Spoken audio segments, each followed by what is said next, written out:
Why your doctor's advice to taking all your antibodies may be wrong. You've heard it many times before from your doctor. If you're taking antibiotics, don't stop taking them until the pill bottle is empty, even if you feel better.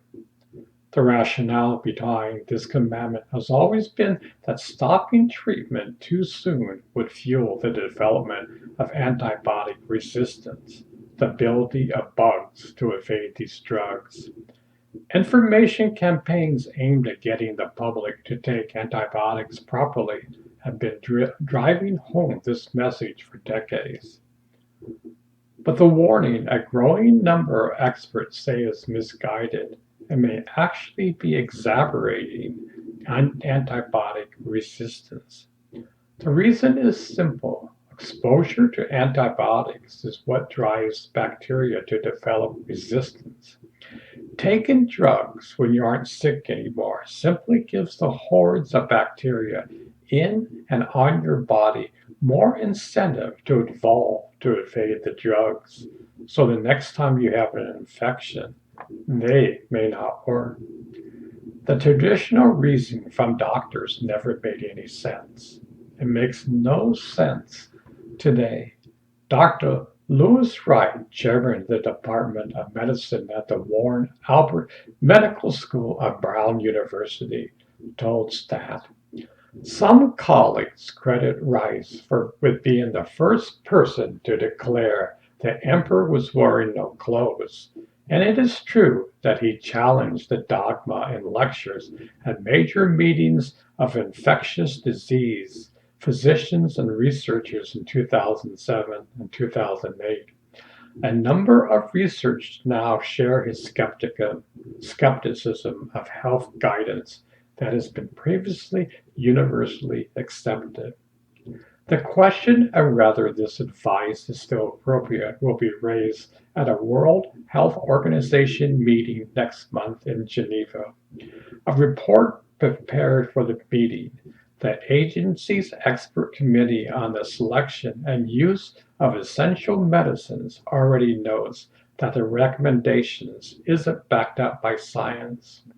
In many cases, an argument can be made for stopping a course of antibiotics immediately after a bacteria infection has been ruled out, or when the signs or symptoms of a mild infection have disappeared, suggests the report, which analyzed the information campaign designed to get the public on board with efforts to fight antibiotic resistance. No one is doubting the life-saving importance of antibiotics. They kill bacteria. But the more the bugs are exposed to the drugs, the more survival tricks the bacteria acquire. And the more resistant the bacteria becomes, the harder they are to treat.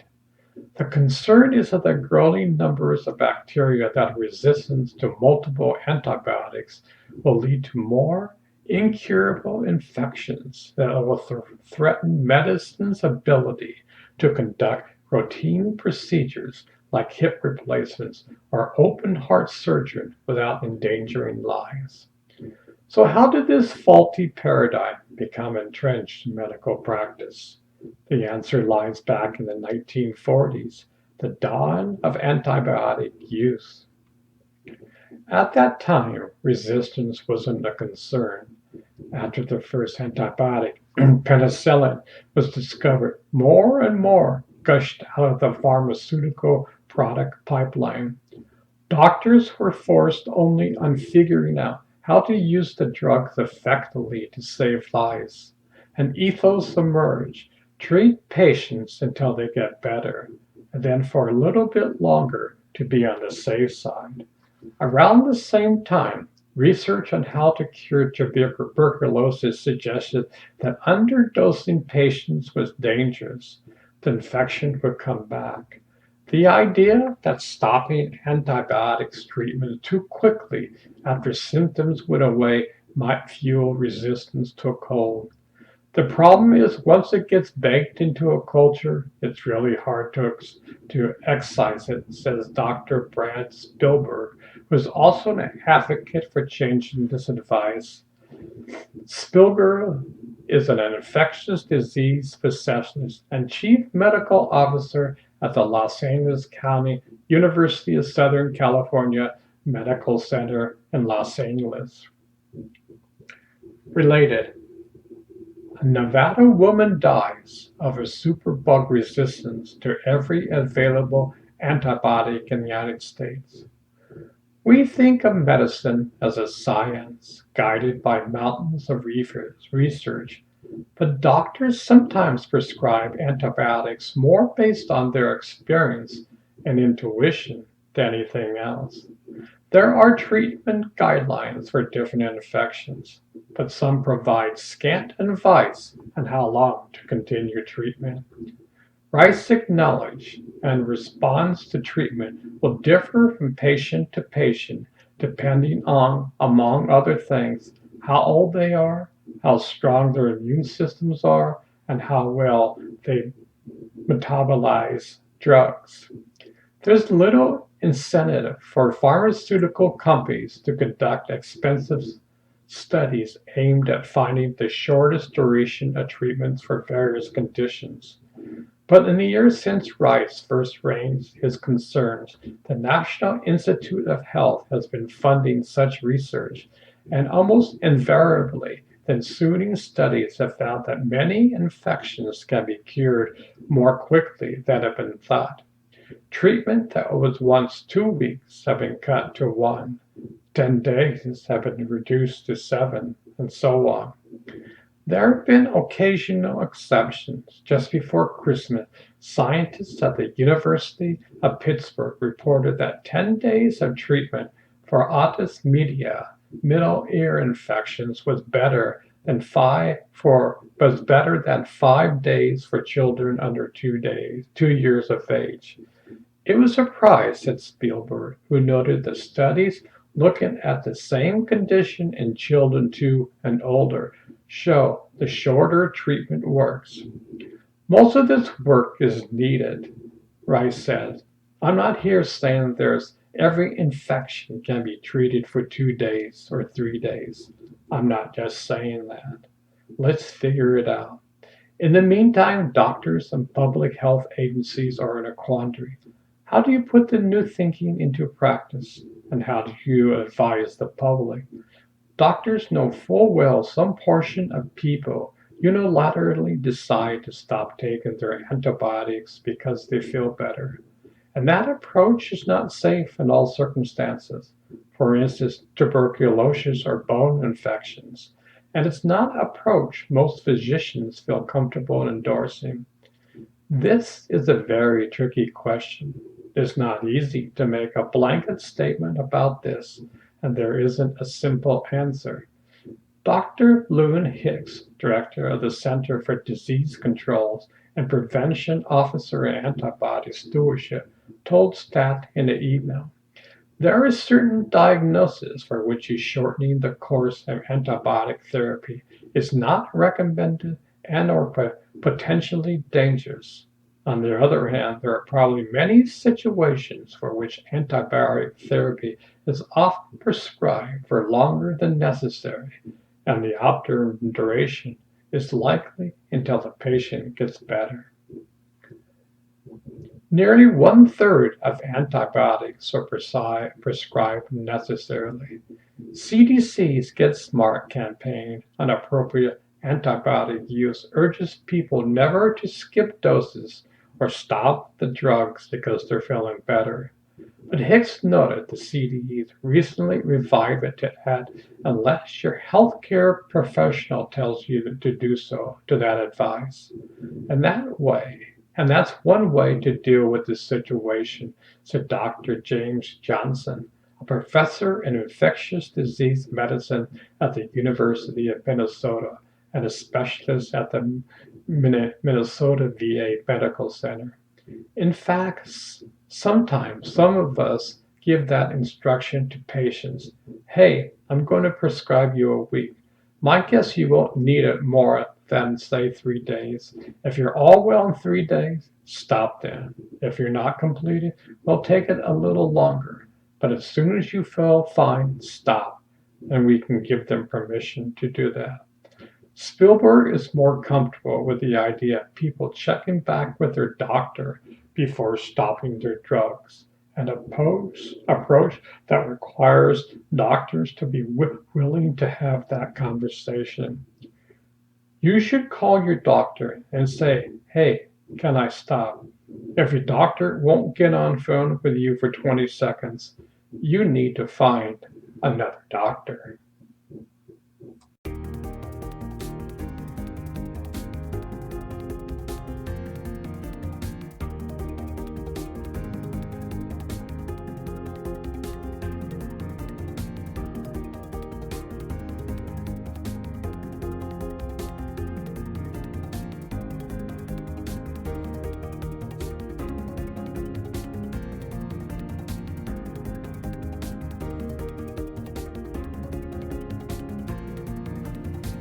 You are your own master chemist. Did you know that Buddhists have been studying the art and science of happiness for thousands of years? They were probably one of the first to talk about that you are your own master chemist. Buddha once said that when you get angry, you are drinking your own poison. In the last 30 years, Western scientists are on board with this. They know that over 1,500 stress hormones get released into the body. Recently, I finished the book, You Are Your Own Master Chemist. From the YouTube video, I learned that my book was in alignment with the Buddhists. Buddha was probably the best psychologist ever known. Granted, he did not call himself that. Yet they mapped out the states of mind that the Western world was trying to catch up on. Just think, it was only in the 1980s that Western scientists studied the science of happiness. The East is thousands of years ahead of us when it comes to studying the mind. Lama Glenn mentioned there are probably thousands of chemicals that exist that Western scientists does not know about. Only in a heightened state of awareness do these chemicals get produced by the brain. Remember, your state of awareness determines your state of mind and body. If you are constantly stressed out, one has no clue about the mind-body connection.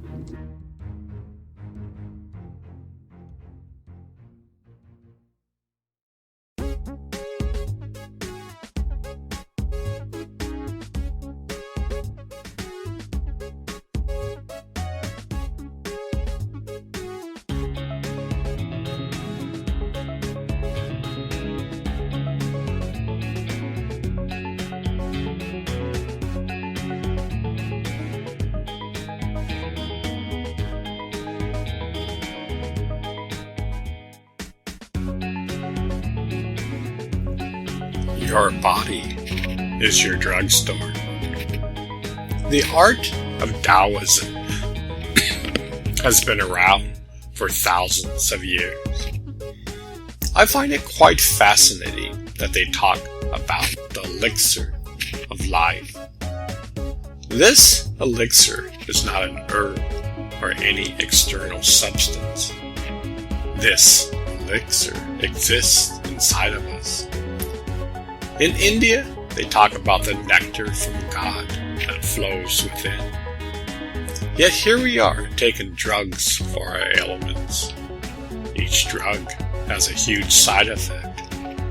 Now, I'm not saying don't take drugs. I'm saying maybe there is a better way. For example, in China, you pay your doctor when you are healthy. You don't pay when you are sick. Mind you, in modern China, this isn't always the case. But the point is that you focus on balance and harmony. In our culture, everything is fragmented. We don't focus on the harmony of the mind, body, and soul connection. When I was young, I heard about the concept of being in harmony with the universe. To be quite frank, I had no idea what they were talking about. Here's an example of being out of balance. In my junior year, my parents took our family to Yosemite. It's probably one of the most incredible places on the planet. Yet, I couldn't see the forest from the trees. I was miserable. Why? Because I missed the ocean. Now, that's being out of balance. Before we can begin to be in harmony with the universe, let's try to be in harmony with the planet Earth. Currently, man has divorced himself from our precious Earth. We pride ourselves with the technology that we have, yet we are totally emotionally immature with the Earth. Where am I going with this? Imagine if man was in absolute harmony with the Earth. Can you imagine the wisdom that it has? It might tell you that your body is your drugstore. Every thought, whether positive or negative, secretes over 1,500 positive or negative chemicals. Currently, most of America is totally out of balance. Look at the problems today. I used to work for the USDA. I saw my friends taking up vaping. I couldn't believe how much smoke came out when they exhaled. It was at least 5 times the smoke from regular smoking. No wonder there is such an epidemic. Imagine there are drugs existing inside of you that are dormant. In order to receive them, you must be in balance and harmony. In each and every moment, we have the opportunity to be conscious and aware. Currently, we are playing the same tapes over and over again. I can guarantee you that these elixirs of life work better than any physical drugs. Your body has the intelligence to produce these for you. How many people listen to their bodies? How many people monitor their thoughts? How many people dive into silence? How many people monitor their actions? You see, there is a moment-by-moment conscious event. When we are unconscious, chaos exists. Look at the world around you. Does it seem to be in balance and harmony? The question is, do you want to change? Are you content with the current conditions? This isn't just Richard on a soapbox. I'm asking real questions. What do you think? You are your savior. Nobody's going to save you except yourself. All the scriptures point the way, but we must walk on this path. This human body is hardwired to find God within. We are on this incredible journey to discover our true nature. We are out of balance, and yet we can learn how to be in balance. These are exciting times. Millions of people are waking up.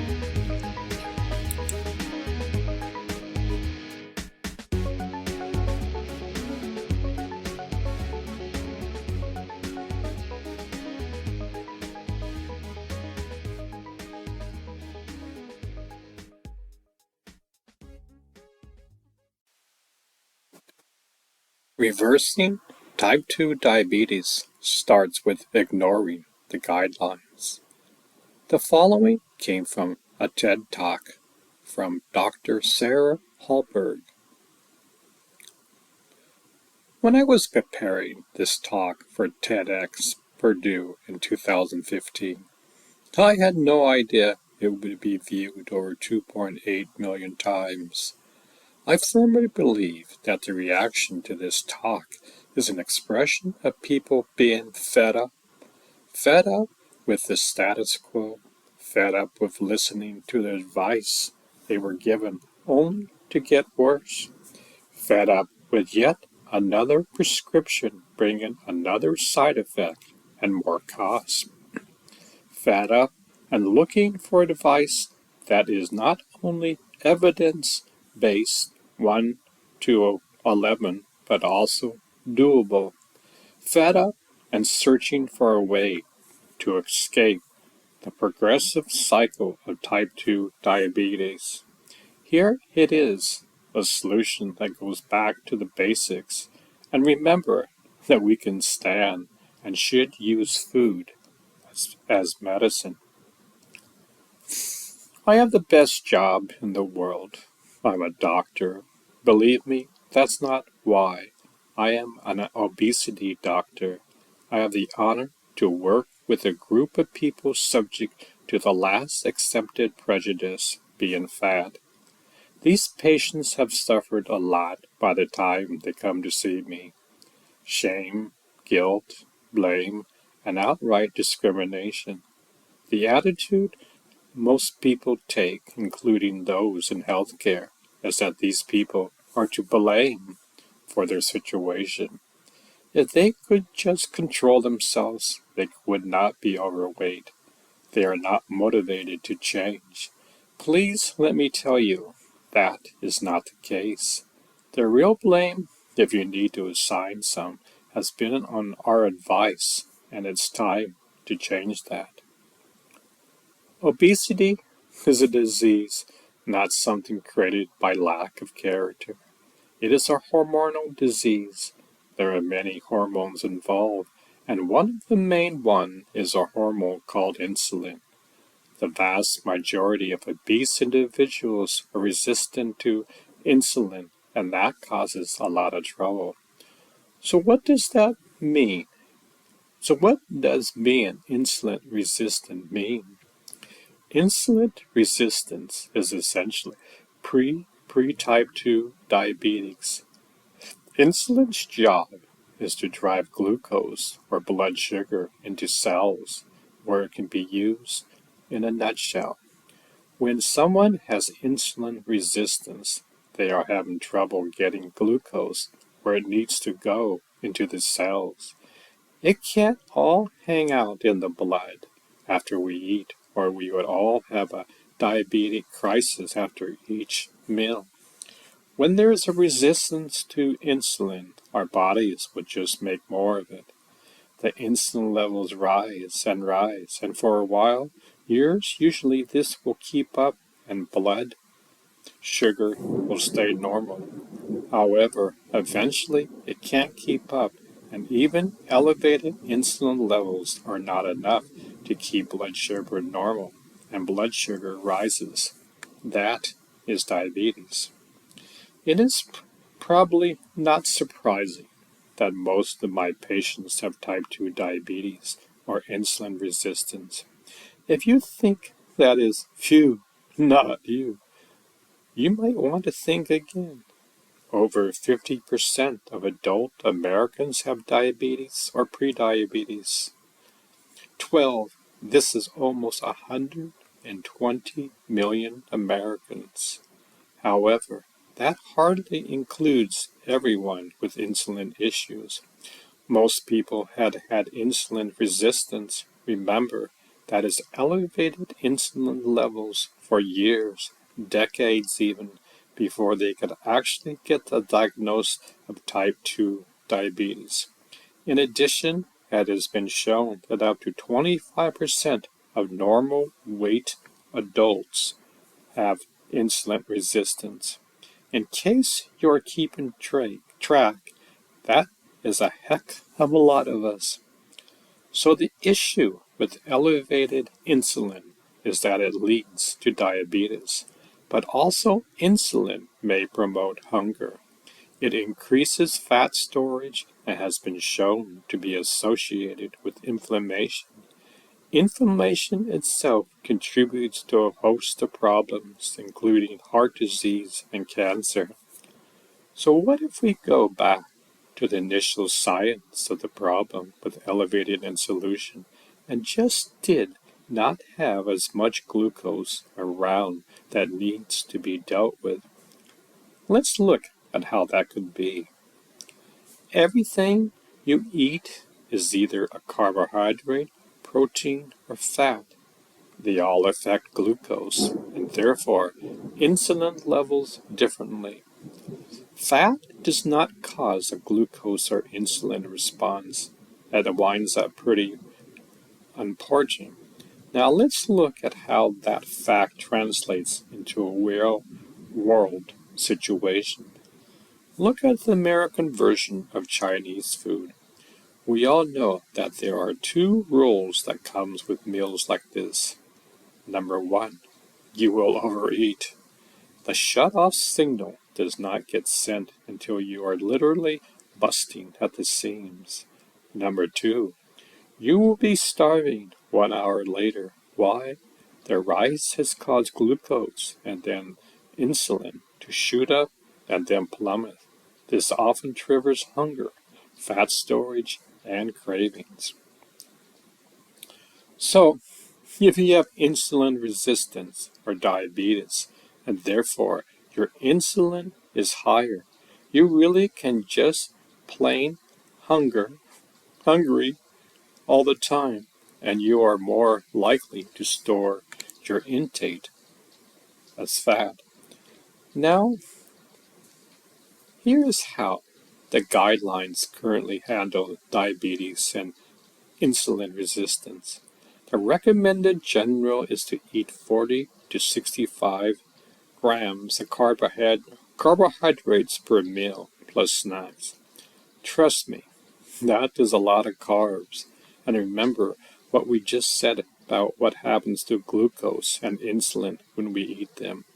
Yes, it is being recommended that you eat exactly what is causing their problems. Seems crazy? It actually really is. At its root, diabetes is a state of carbohydrates toxicity. We just can't get the glucose into cells, and its buildup is dangerous in the short term, but even worse in the long term. Insulin resistance is a state of carbohydrates intolerance. So why do we want to recommend to patients that they continue to eat them? The American Diabetic Association guidelines state that there is an inclusive evidence to recommend a specific carbohydrates limit. However, the guidelines also go on to state what we know. Carbohydrates intake is the biggest predictor of glucose levels and the need for medication. In fact, they also advise that if you are on certain meals, you must eat carbs so you won't get low blood sugar. Or I would just recommending restricting the carbs to make all those meds and side effects unnecessary. Seriously, so it is eat carbs, take meds, then eat more carbs, so the meds don't make your blood sugar low. Please think about this vicious cycle for a moment. This is really crazy. Even worse is that nowhere in the ADA guidelines is the goal of reversing type 2 diabetes. This needs to be changed. Type 2 diabetes can be reversed in many or more if we start early enough.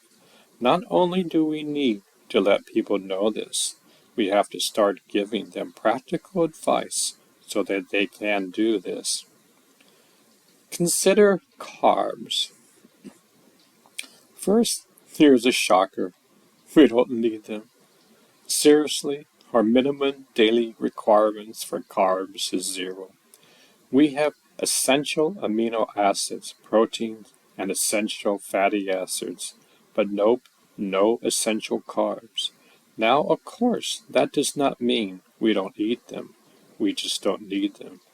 A nutrient is essential if we can't produce it from something else, and is required by our body to function. We can produce glucose and plenty of it. We do this all the time. It is called glucogenesis. So, we don't actually need them. The overconsumption of them is making us sick, yet it continues to be advised to eat close to half or more of our energy from them. Doesn't make sense. Let's talk about what does. Cutting carbs a lot, yes. At our clinic, we teach patients how to eat with carbs as the minority of their intake, not the majority. So how does that work? Well, when patients cut their carbohydrates intake, their glucose goes down and they don't need as much insulin. So insulin levels drop and fast. There's a very significant as an article analyzing and analyzing natural health and nutritional examination survey, better known as NAHAMS. Data shows that insulin resistance is the single most important risk factor for coronary artery disease, responsible to 42% of heart attacks. More disturbing for me, influence of insulin resistance in vascular health is that there were data from the 1998 to 2004 quick secret. We are way worse now. Low carb intervention works so fast we have to cut meds right away in patients with diabetes. Patients can get off over 100 units of insulin in weeks. One of my favorite stories is a very recent one. A young gal with almost a 20-year history of type 2 diabetes comes to see us, and a physician at another clinic told her she was just sick. She had evidence of coronary artery disease, and her diabetes was very uncontrolled despite multiple diabetes medications, including 300 units of insulin being injected into her continuously through the day via a pump. Let me tell you, even in the daily world of diabetes I work in, 300 units is a lot of insulin. Plus remember, her diabetes was not controlled with all of these. She was overweight, but not actually obese. We put her on a low-carb diet. Fast forward 4 months. Sick no longer. She lost weight. Yes, but much more important is her blood sugar was totally normal all the time. No medications, no 300 units of insulin, no more pumps, no more pricking her fingers multiple times each day. Gone, all of it, no more diabetes. Probably the best part of my job is to be able to tell a patient that they do not have diabetes any longer and ceremoniously take it off their problems list. Just since I wrote this talk, we have yet another person off a pump and multiple more see their diabetes resolve. And I don't just see patients with diabetes. So are they cured? Is it miraculously? We will leave that grandstanding to Dr. Oz. Cured would simply imply it can't come back. If they start eating excessive carbs again, it will. So no, not cured. However, they don't have diabetes any longer.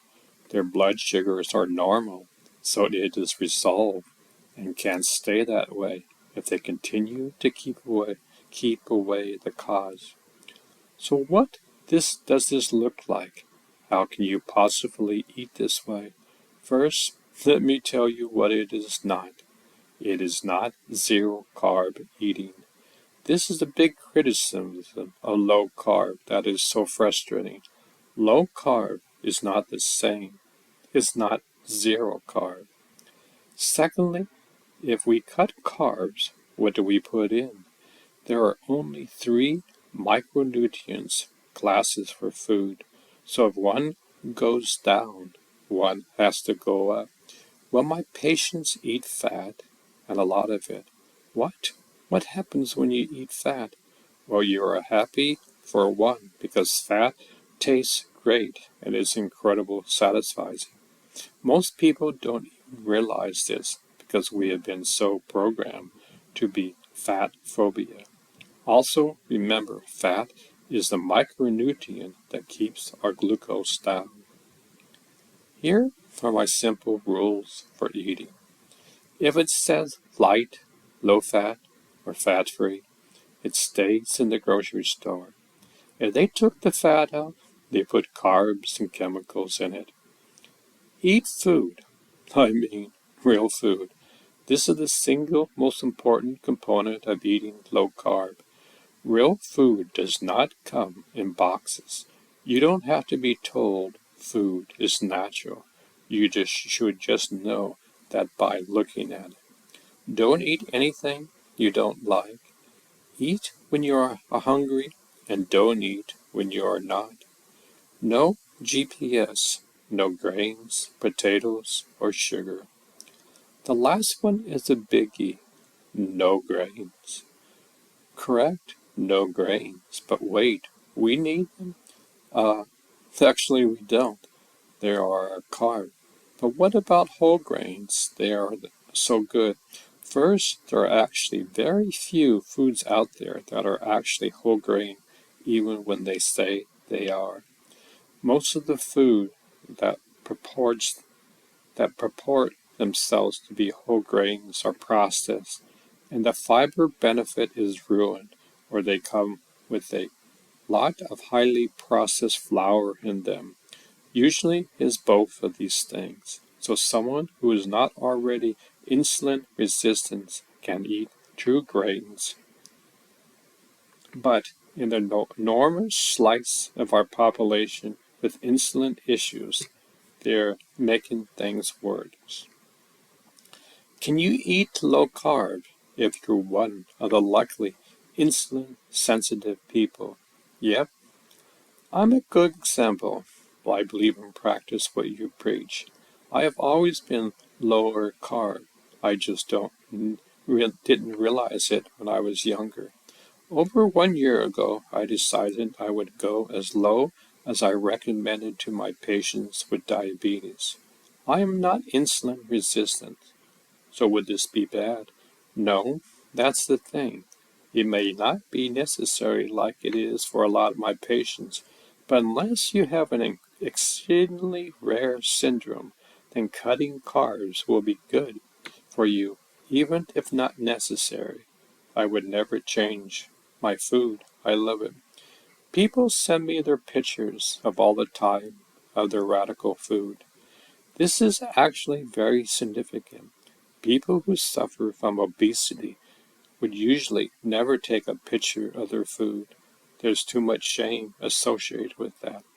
However, when they start feeling great about what they are putting in their body, and are making incredible, fantastic, and delicious foods, this is gone.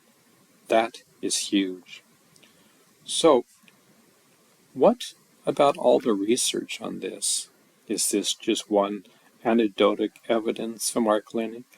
No, there are literally dozens of randomized controlled trials on low carb looking at cardiovascular risk factors, diabetes, and weight loss, and they are consistent. It works. There is even a study from the New England Journal of Medicine comparing it with the Mediterranean diet, and it was better there as well. There are also multiple studies that show that low carb decreases markers of inflammation, which is the part of the reason it is being looked at for cancer. Our retrospective research pilot comparing patients with diabetes from our low-carb, high-fat-based program to patients treated with ADA guidelines show not only a metabolical advantage, but, and let's face it, this is the big and important cost savings. Our analysts showed an annual cost savings of over $2,000 each year per patient just in the diabetes meds they are no longer taking. Just think how fast this adds up given the epidemic of diabetes. Results just for insulin over 6 months shows a decrease of 493 units in the low carbs compared to an increase of 349 units in the standard of care group. We can start to see where the cost savings are coming from. Insulin is really expensive, and remember, This is just insulin. Many patients with diabetes are not even on insulin, but the numbers are striking and really represents two ways of approaching this disease. The first has the goal of resolving it. The second very clearly aligns with the ADA guideline statement that diabetes is a progressive disease that over time needs more meds. Again, I point out, is it progressive unless we take away the cause? This intervention is the direction employee health needs to go.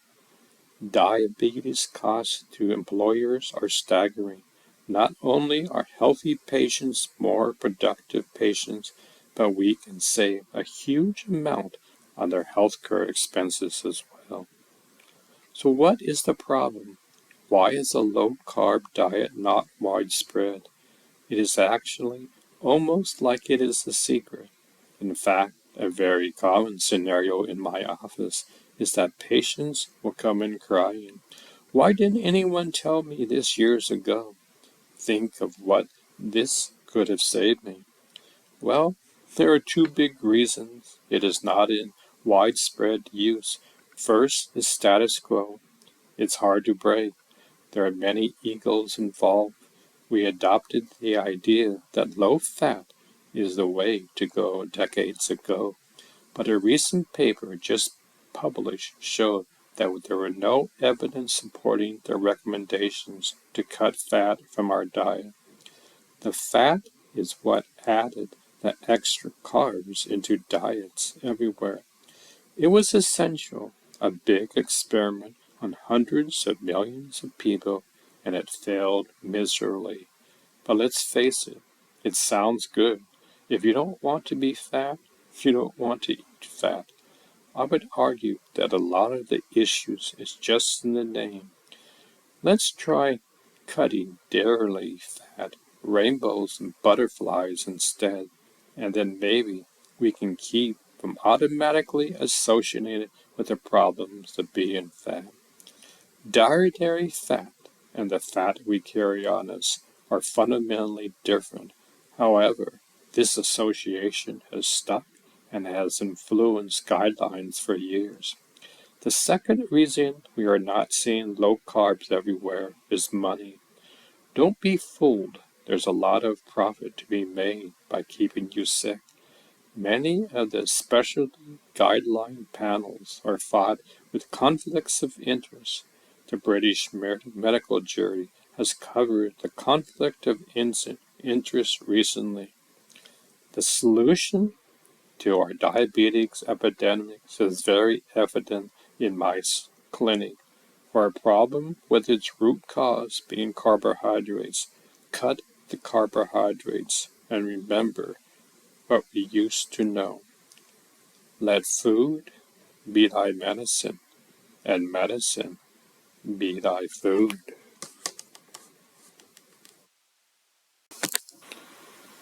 Metabolic syndrome, a cluster of conditions that involve the risk of heart diseases, stroke, and diabetes. Metabolic syndrome includes high blood pressure, high blood sugar, excessive body fat around the waist, and abdominal cholesterol levels. The syndrome increases a person's risk for heart attacks and stroke. Aside from a large waist circumference, most of the disorders associated with metabolic symptoms have no symptoms. Weight loss, exercise, a healthy diet, and smoking cessation can help. Medications may also be prescribed. Very common, more than 3 million U.S. cases per year. Treatments can help, but this condition can't be cured. Requires a medical diagnosis. Lab tests or imaging analysis required. Chronic can fast for years to be or lifetime. Mark Hyman. Food isn't like medicine. It is medicine, and it's our number one tool for creating the vibrant health we deserve. Science can be biased. When I came back from India in the early 70s, I went to see our family doctor. My mom wanted me to go for a checkup. I told him I was a vegetarian. As he was smoking his cigar, he told me that I was going to die within 1 year because I was a vegetarian. I told him there are around 1 billion vegetarians in India. India has been vegetarian for over 5,000 years. My doctor died within the year. I always believe that food is medicine. I had that innate feeling inside of me. 50 years ago, we didn't have the technology to see food as medicine. I would highly recommend the book Eat to Defeat Disease by William W. Lee. Today, we have the same capability as finding out the exact chemical component for any drug. We can do this for food. Don't know about you. This confirms my notion as food is medicine. I always knew this. Dr. Lee also broke it down into 5 defense systems. This is from his book. 5 defense systems form key pillars to your health. Each of the systems is influenced by diet. When you know what to eat to support each health defense, you know how to use your diet to maintain health and beat diseases. When I teach other doctors and students about diet and health, I use the analogy that the body is like a medieval fortress protected not only by its stone walls, by a host of other clever built-in defenses. Indeed, in castles, some of these defenses, such as the talus, the trou de loup, and murder hole, were not even apparent until the enemy tried to invade. Think of your health defense systems as the hidden defenses of the body's fortress. These defenses heal the body from within, so it is now possible to systematically examine how to shore up your health. The 5 defense systems are angiogenesis, regeneration, microbiome, DNA protection, and immunity. Angiogenesis: 60,000 miles of blood vessels course through our bodies and bring oxygen and nutrients to all our cells and organs. Angiogenesis is the process by which these blood vessels are formed. Foods like soy, green tea, coffee, tomatoes, red wine, beer, and even hard cheeses can influence the angiogenesis defense system. Regeneration, powered by more than 750,000 stem cells, distribute throughout our body, marrow, lungs, liver, and almost all our organs. Our body regenerates itself every day.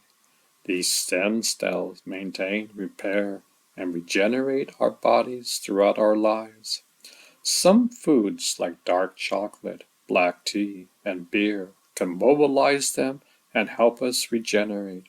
Other foods like purple potatoes can kill deadly stem cells that spark cancer growth.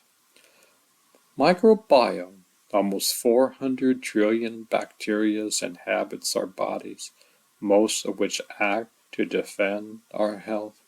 Not only do these bacteria produce health-supporting metabolites from the foods that we swallow and deliver to our gut, but they also control our immune system, influence angiogenesis, and even help produce hormones that influence our brain and social function.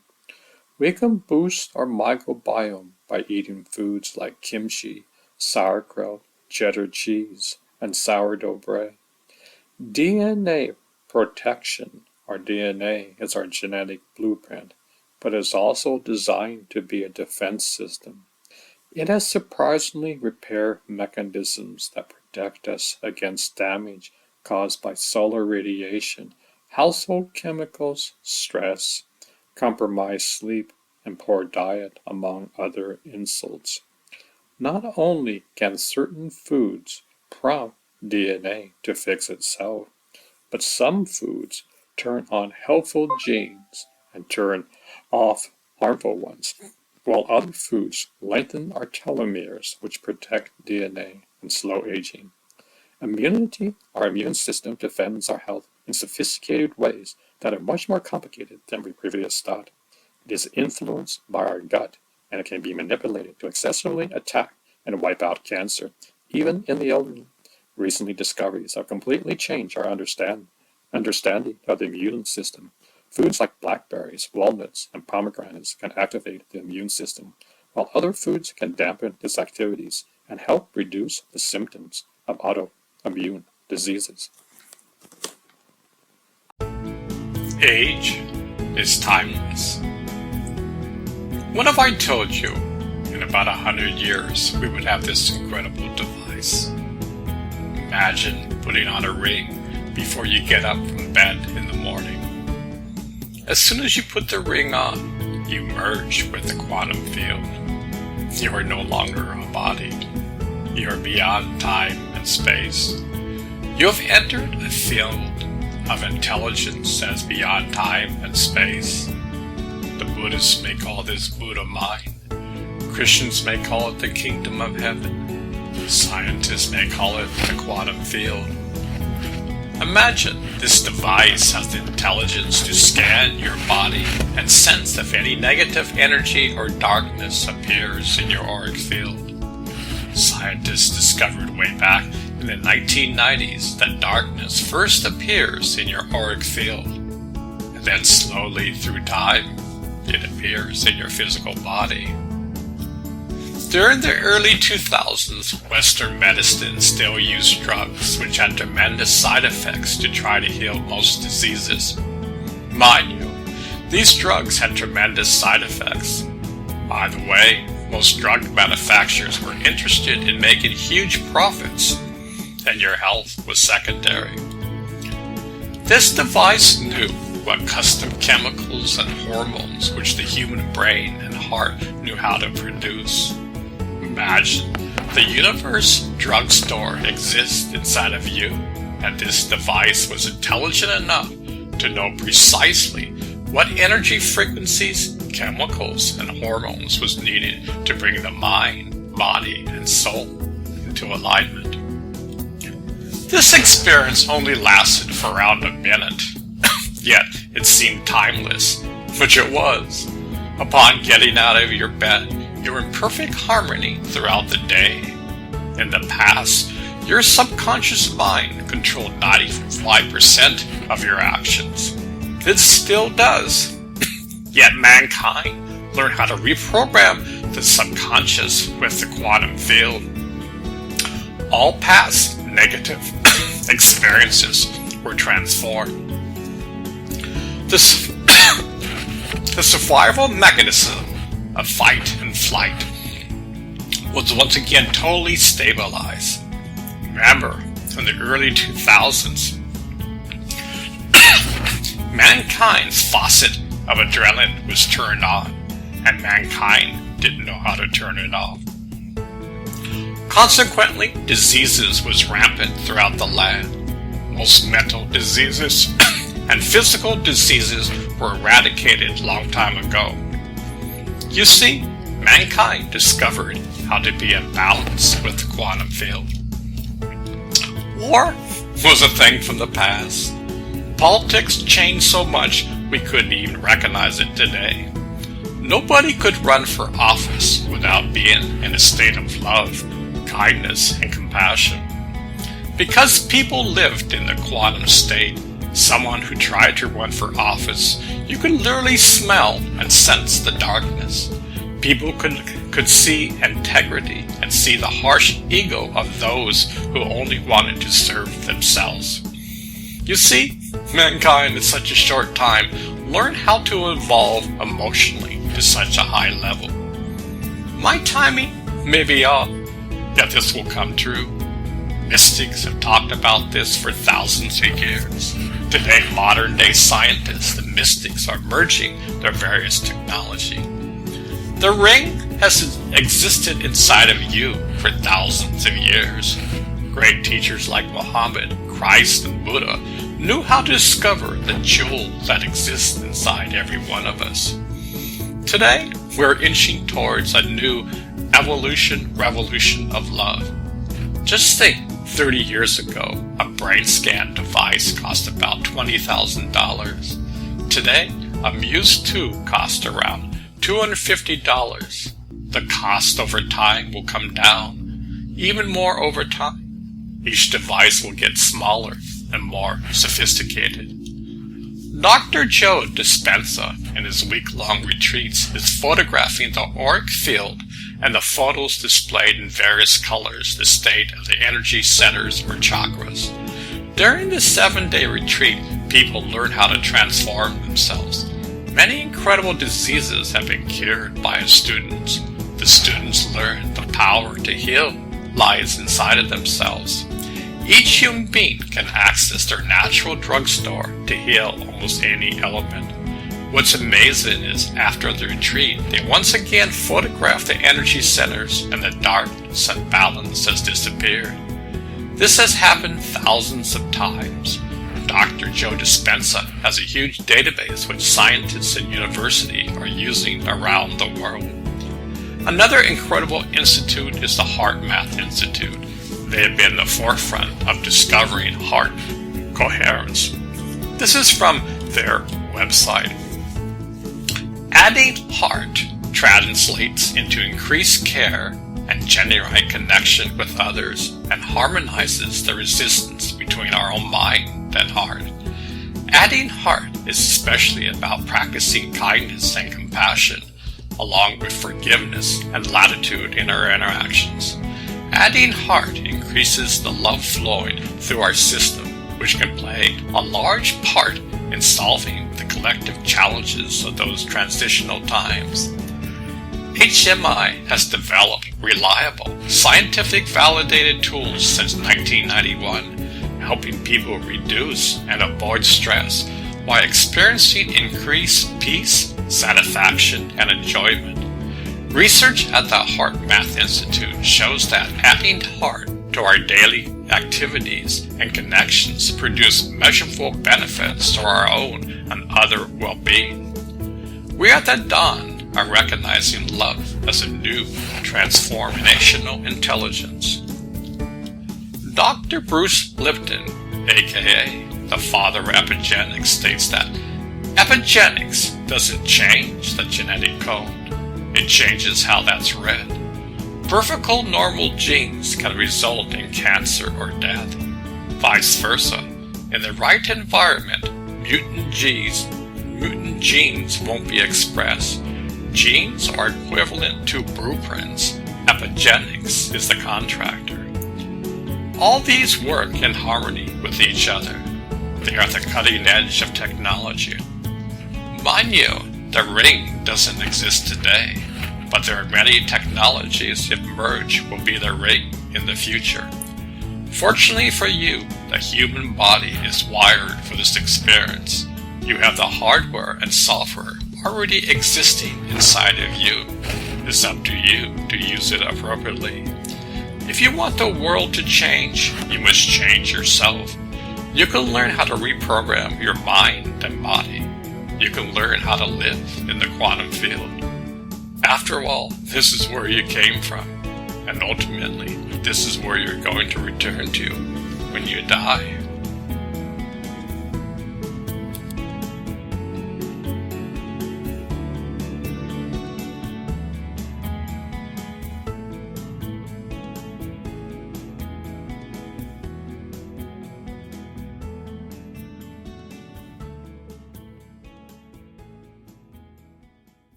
gulping down the food. This journey is all about fine-tuning the guitar of life. It's like we have an infinite amount of onion layers. We have to peel away each layer. With losing my left pinky toe, I have gone and thought about many different things. I came to the realization that I was present eating my meals. It was so easy to turn on the TV and watch the news or some other program. I never was consciously aware of eating my food. This may not seem much, yet I spent probably around 35 years. 35 years eating precious meals unconsciously. Quick dose is eating too fast unhealthy. Leisurely eating is better for your health, especially when it comes to digestion, weight, and nutrition. When you eat too fast, you swallow more air, which can cause bloating and gas. Slowing down to properly chew your food helps to break down large particles of food into smaller ones, aiding digestion. And while there's no magic number to how many times you should chew your food before swallowing properly, chewing can help you overeating. It takes about 20 minutes for your stomach to send a signal to your brain that it's full. Eating too quickly makes it difficult to catch those signals. Studies show that eating slow helps you to make healthier choices. Slowing down to prepare your meal instead of grabbing something on the run can help you consume fewer choices, enough to lose a significant amount of weight each year.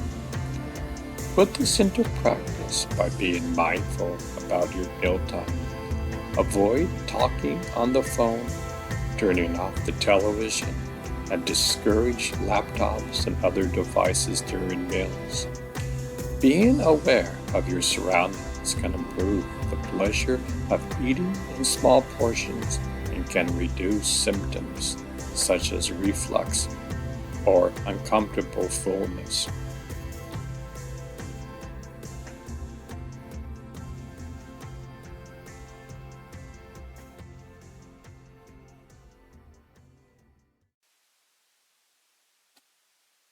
Jim Kokas. My dear friend Jim Kokas shared this on Facebook recently. It definitely captures the essence of Zen, being present in each and every moment.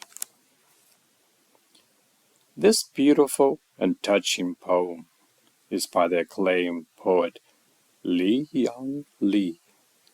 In it, he brings the reader an image of total engagement and immersion into the experience of eating a fresh peach from a roadside stand. This poem is full of energy and sensual pleasure, asking us to be in the moment with our experience and the joys that can come from that. My dear friend Ricardo Delgado recently posted this on Facebook. It was very uplifting, and I've changed my life accordingly. This is from Esmeralda K. Dear friends, I would like to share something. I was off Facebook for 10 weeks in a Buddhist retreat on Mahamudra starting in January 2022 and made some strong boundaries so that I could do 3 to 1.5 hour sessions during the week before and after work and 4 sessions a day on the weekend. This removed a lot of daily distraction from my life. I had already turned off and let go of all TV at the end of 2020. Now I've removed all social media, Facebook, listening to any news of any kind, on any radio station, any newspaper online, calling or texting out people on the phone, except during working hours 9 to 4:30. I answered texts only for 2 hours on Thursdays and Friday afternoons. I even stopped listening to music while I worked or in the car. It was fantastic. I got to a level of calm, clarity, and concentration that I just don't find possible normally with all the external distractions. Many people I talk to now are very upset and depressed. They have right now wonderful lives, beautiful houses, more than they own, great abundant food, health, friends, and family. But they cannot enjoy their good fortune because the corporate news cycle is so strong.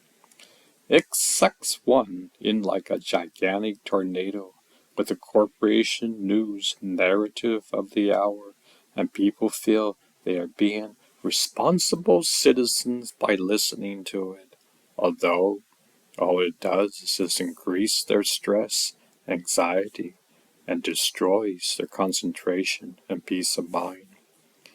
In some of our current times, increasing their compassion, which is wonderful, we are so much better equipped to be of help to others in our present lives right here if we are calm, in concentration with a mind of compassion. Even just to listen to a great gift for a suffering person. There is always war. There is always disease. We live in samsara, the realm of suffering, and it is constant. Aging, sickness, and death are constant. Constantly talking one thing that upsets your mind and remove it completely. Just one. See if it doesn't improve your mental attitude by simplifying what you pay attention to. It really helped me. Let me know if it helps you. I love you. First meeting with internal medicine crew. Yesterday was my first meeting with internal medicine crew. While I was in the hospital each morning, a young Indian would come and make his rounds. He was still in training, yet my wife and I liked his demeanor. He decided we decided to use him as my primary doctor. They were quite impressed by the dedication that I have done. I showed them my blood sugar level readings and my blood pressure readings. They were quite remarkable. Just last week, my blood pressure reading was over 160, and now they are around 120, over 80. My glucose levels went from 411 to 139. We decided to cut my blood pressure medicine in half. The overall goal is to be completely eliminate both of these medicines. Easter Sunday surprise. Well, Easter Sunday started off as a bang. I woke up to 5 in the morning. I walked without crutches to my bedroom door. Suddenly, out of nowhere, my head started spinning, and the next thing I knew, I fell to the floor. My wife called 911. The police and the ambulance came to check me out. I was driven to the hospital in an ambulance. At the hospital, they checked all my vital signs. One medical doctor looked at my tongue and said, "You are dehydrated." I was given an IV to restore me to normal levels. 2 hours later, I was discharged from the hospital.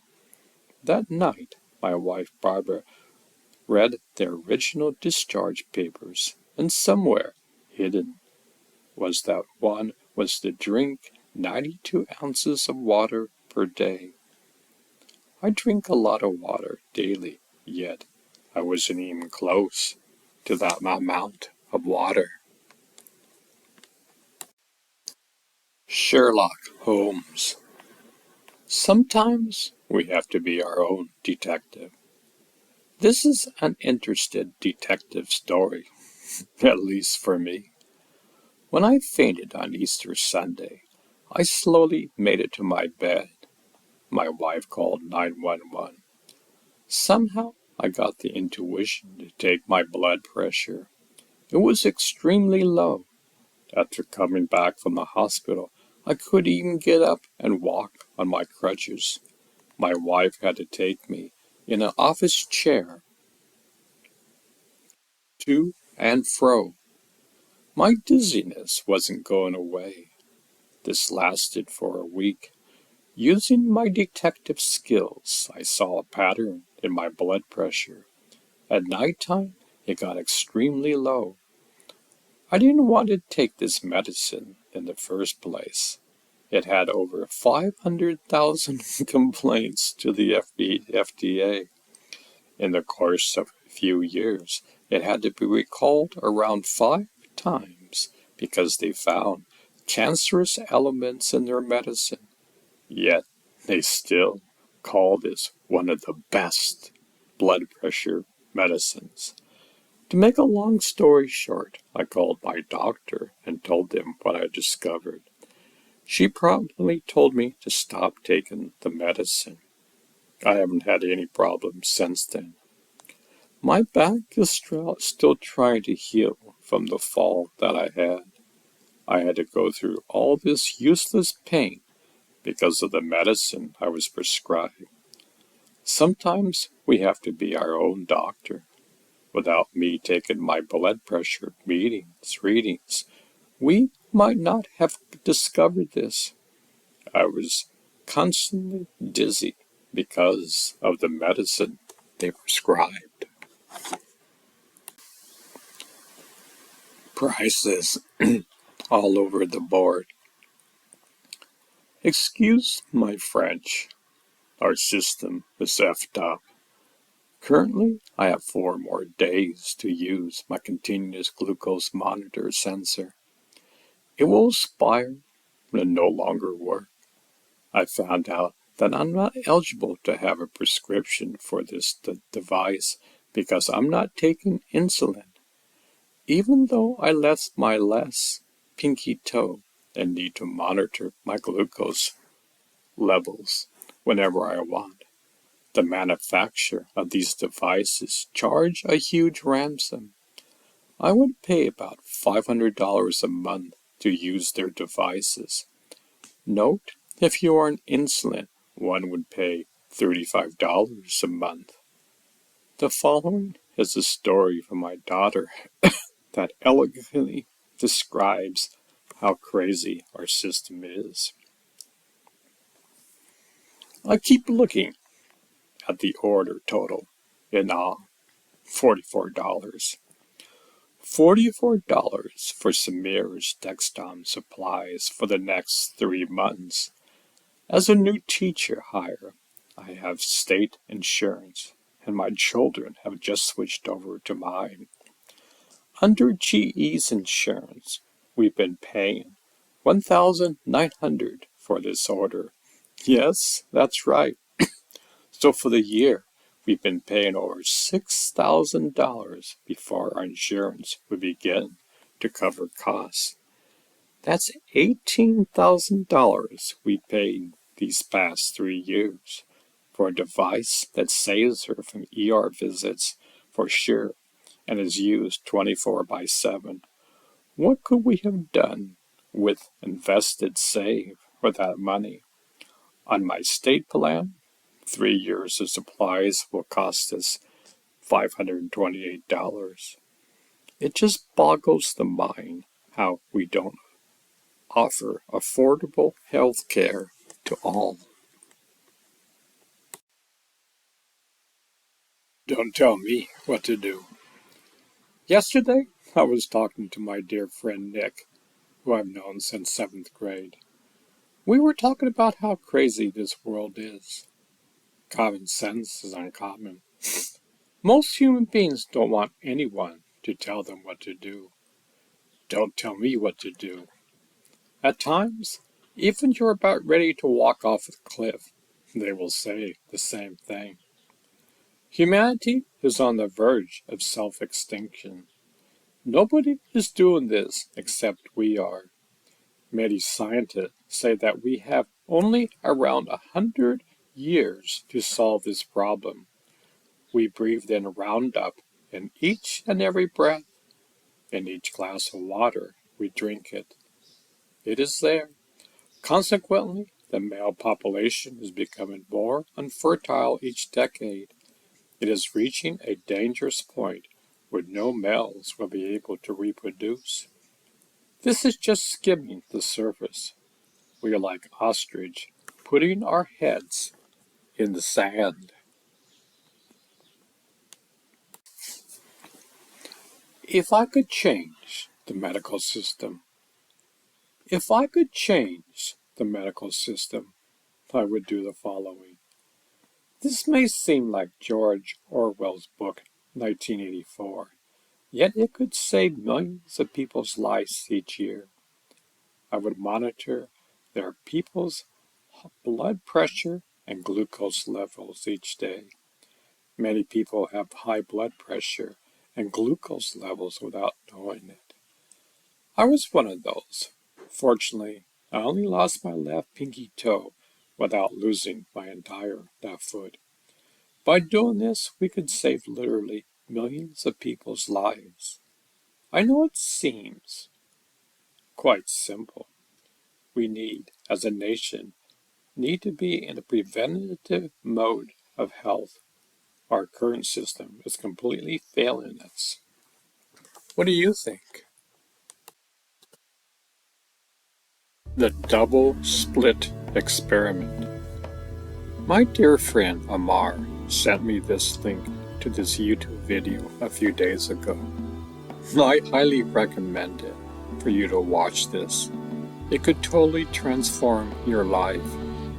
It's a simple scientific experiment that goes back to the early 1800s, but it is so relevant today. The wise man says that one should have their feet on the ground and their head in heaven. One should be in this world and yet at the same time be in the state of heaven.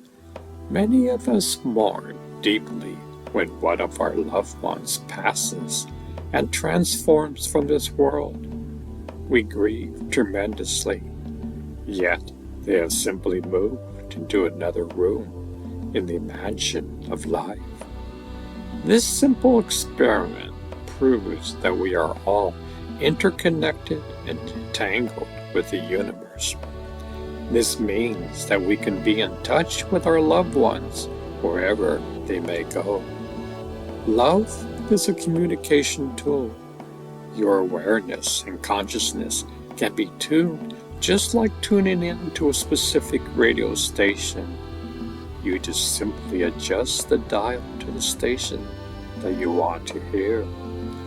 Mind you, communication is not through words, but through love itself. When you connect to your loved ones, they have a unique signature, just like when they are on Earth. You will know and experience this unique signature at the same time. It will seem so familiar to you.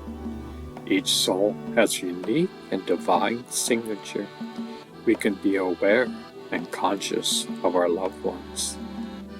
Take this one step further. All the great spiritual masters are still here. Signposts are all around us. These great masters taught us that the kingdom of heaven lies within. We are entangled with heaven, yet we aren't aware of it. This simple experience proves that we can be connected to the heavenly realms while we are alive. This may be super simple, which it is. Most people probably think that it's too simple, yet the universe secrets are all around us, yet we don't have the eyes to see them. only a child at heart can see the heavenly realms. This has been said over and over by the great spiritual teachers who walked upon this precious earth. These are exciting times that we are in. My dear friend Amar said this to me a few days ago. We are seeing the fusion of science and the great wisdom of the past. We are on the verge of a great transformation in this world. We simply need to wake up from our slumber. We have such incredible potential within us. We can stop all these insane wars in this world. All we have to do is realize that we are all interconnected with each other. This experiment proves it. I hope that you read this message and you watch the video. Hopefully, over time, it might sink in. You are never alone. We only see less than 1% of the light spectrum, yet we think we see it all. We have 5 external senses to perceive this world. We have 5 internal senses to perceive the inner universe within.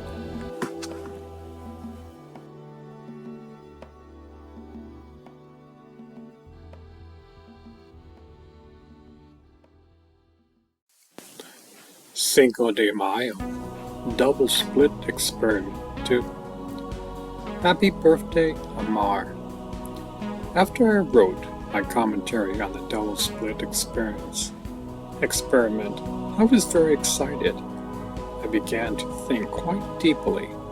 It made so much sense.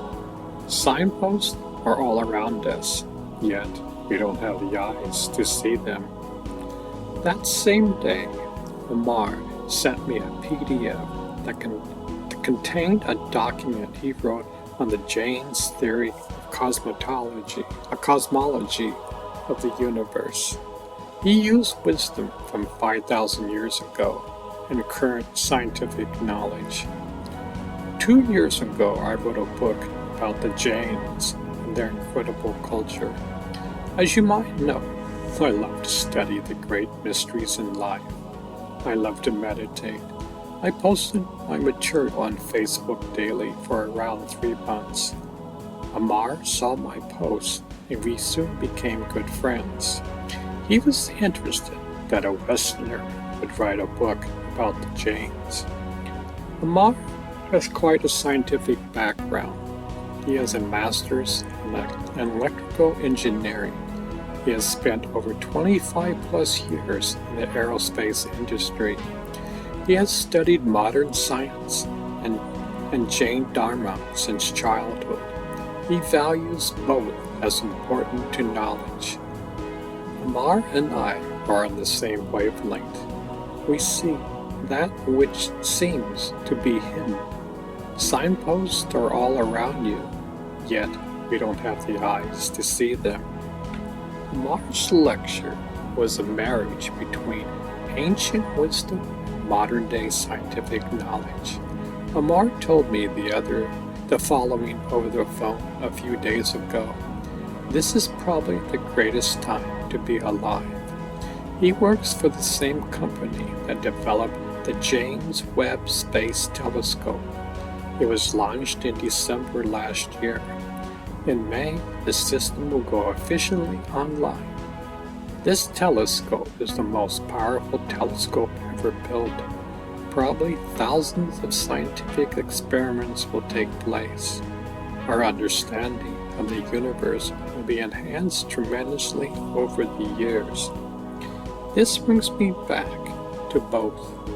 Amar and I take delight in fusing the ancient wisdom of the past and current technologies.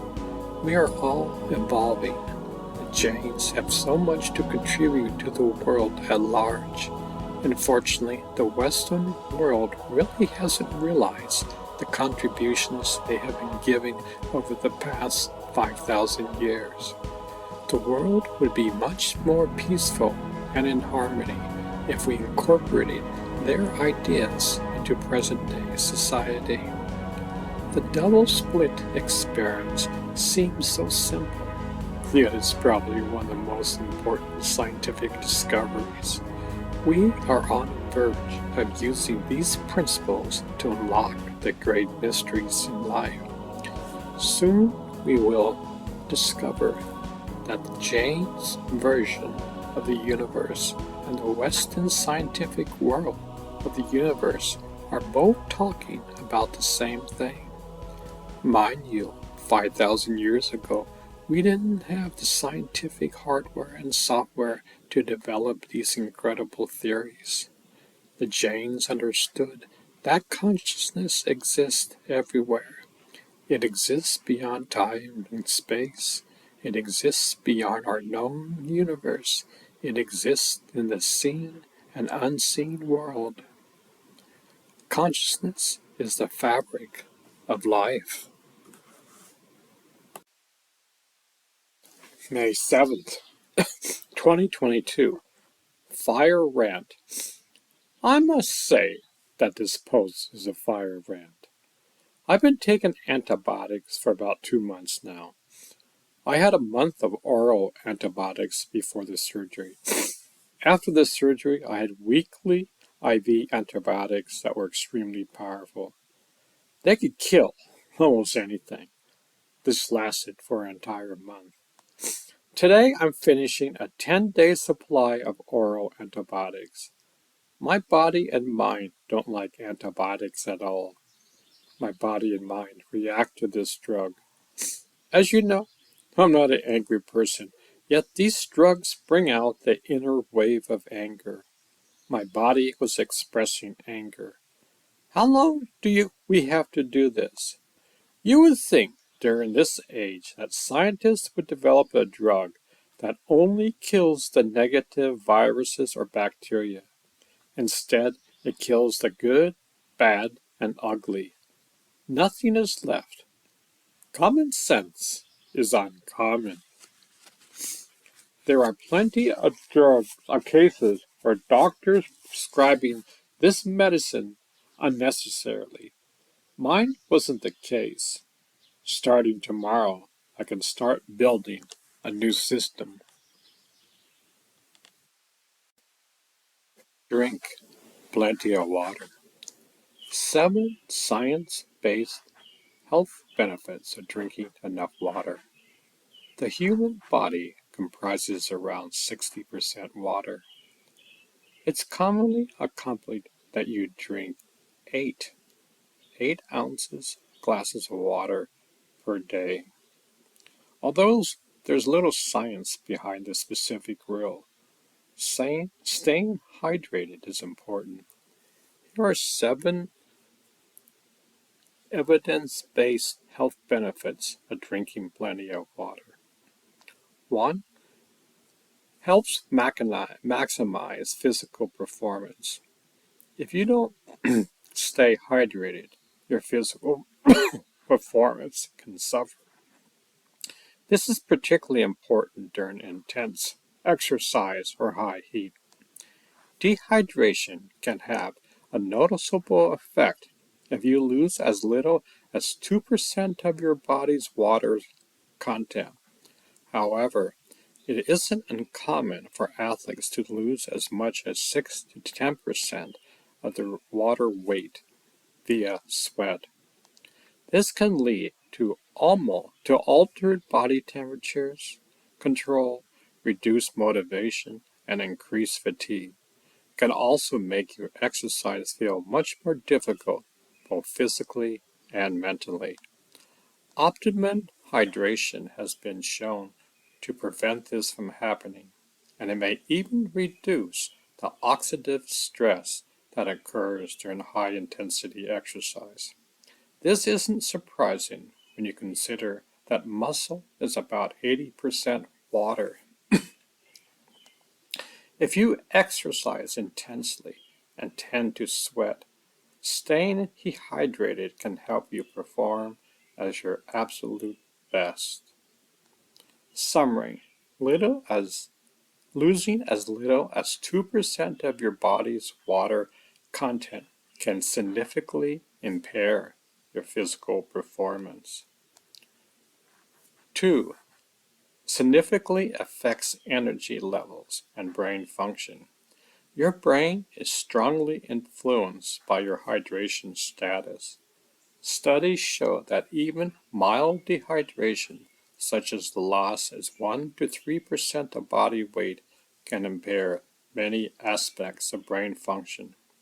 In a study in young women, researchers found that fluid loss of 1.4% after exercise impaired both mood and concentration. It also increases the frequency of headaches. Many members of the same research team conducted a similar study in young men. They found that fluid loss of 1.6% was detrimental to working memory and increased feeling of anxiety and fatigue. A fluid loss of 1 to 3% equals about 4.5 pounds of body weight loss for a person 150 pounds.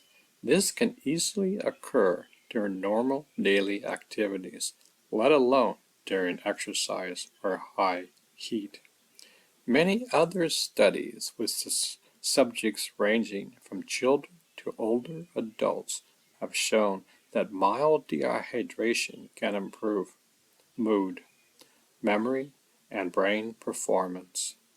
Summary: mild dehydration, fluid loss of 1 to 3%, can impair energy levels, impair mood, and lead to major reductions in memory and brain functions. 3. May help prevent and treat headaches. Dehydration can trigger headaches and migraines in some individuals. Researchers have shown that a headache is one of the most common symptoms of dehydration. What's more, some studies have shown that drinking water can help relieve headaches in those who experience frequent headaches. A study in 102 men found that drinking an additional 50.7 ounces, 1.3 liters of water per day resulted in significant improvements on the migraine-specific quality of life scale, a scoring system for migraine symptoms. Plus, 47% of the men who drank more water reported headache improvement, while only 23% of the men in the control group reported this effect. However, not all studies agree, and researchers have concluded that because of the lack of high-quality studies, more research is needed to confirm how increasing hydration may help improve headache symptoms and increase headache frequencies. Drinking water may help reduce headaches and headache symptoms. However, more high-quality research is needed to confirm this potential benefit. 4. May help relieve constipation. Constipation is a common problem that characterized by infrequent bowel movements and difficult passing stool. Increasing fluid intake is often recommended as a part of the treatment protocol, and there is some evidence to back this up. Low water consumption appears to be a risk factor for constipation in both younger and older individuals. Increased hydration may help decrease constipation. Mineral water may be a particular beneficial beverage for those with constipation. Studies have shown that mineral water that's rich in magnesium and sodium improves bowel movements frequency and consistency in people with constipation. Summary: drinking plenty of water may help prevent and relieve constipation, especially in people who generally don't drink enough water. 5. May help treat kidney stones. Urinary stones are painful clumps of minerals crystal that forms in the urinary system. The most common form is kidney stones, which forms in the kidneys. There's limited evidence that water intake can help prevent reoccurrence in people who have previously golden kidney stones. High fluid intake increases the volume of urine passing through the kidneys. This dilutes the concentration of minerals, so they're less likely to crystallize and form clumps. Water may also help prevent the initial formation of stones, but studies are required to confirm this. Summary: increased water intake appears to decrease the risk of kidney stone formation. 6. Helps prevent hangovers. A hangover refers to the unpleasant symptoms experienced after drinking alcohol. Alcohol is a diuretic as it makes you lose more water than you take in. This can lead to dehydration. Although dehydration isn't the main cause of hangovers, it can cause symptoms like thirst, fatigue, headache, and dry mouth. Good ways to reduce hangovers are to drink a glass of water between drinks and have at least one big glass of water before going to bed. Summary: hangovers are partly caused by dehydration, and drinking water can help reduce some of the main symptoms of hangovers. 7.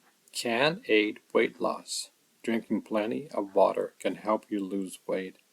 This is because water can increase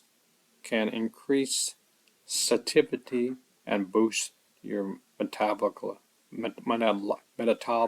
rate. Some evidence suggests that increasing water intake can promote weight loss by slightly increasing some metabolism, which can increase the number of calories you burn on a daily basis.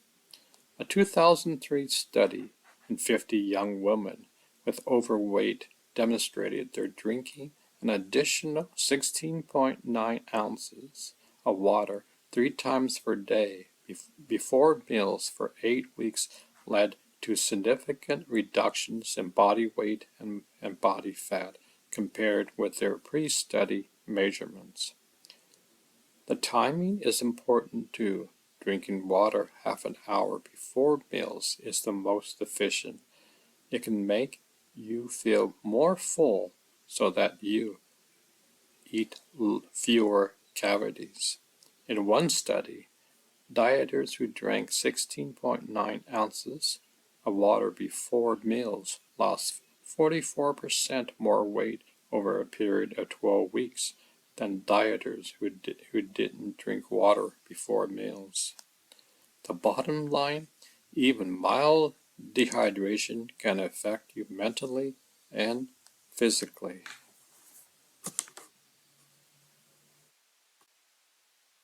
Grocery store. It seems so easy buying groceries at a grocery store. Our state of health depicts upon our wise decisions. All is not simple in this world. The cards are stacked against us. It's a miracle that we're still alive. Granted, as a nation, we are probably one of the sickest ones in the world. Even despite we spend more on healthcare by far in any country in the world, our health is going down the tubes.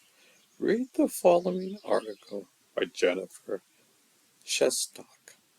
It shows that the American public has been swayed for years by big business who only care about their profits, not for the health of America. Why have dietary guidelines been so wrong?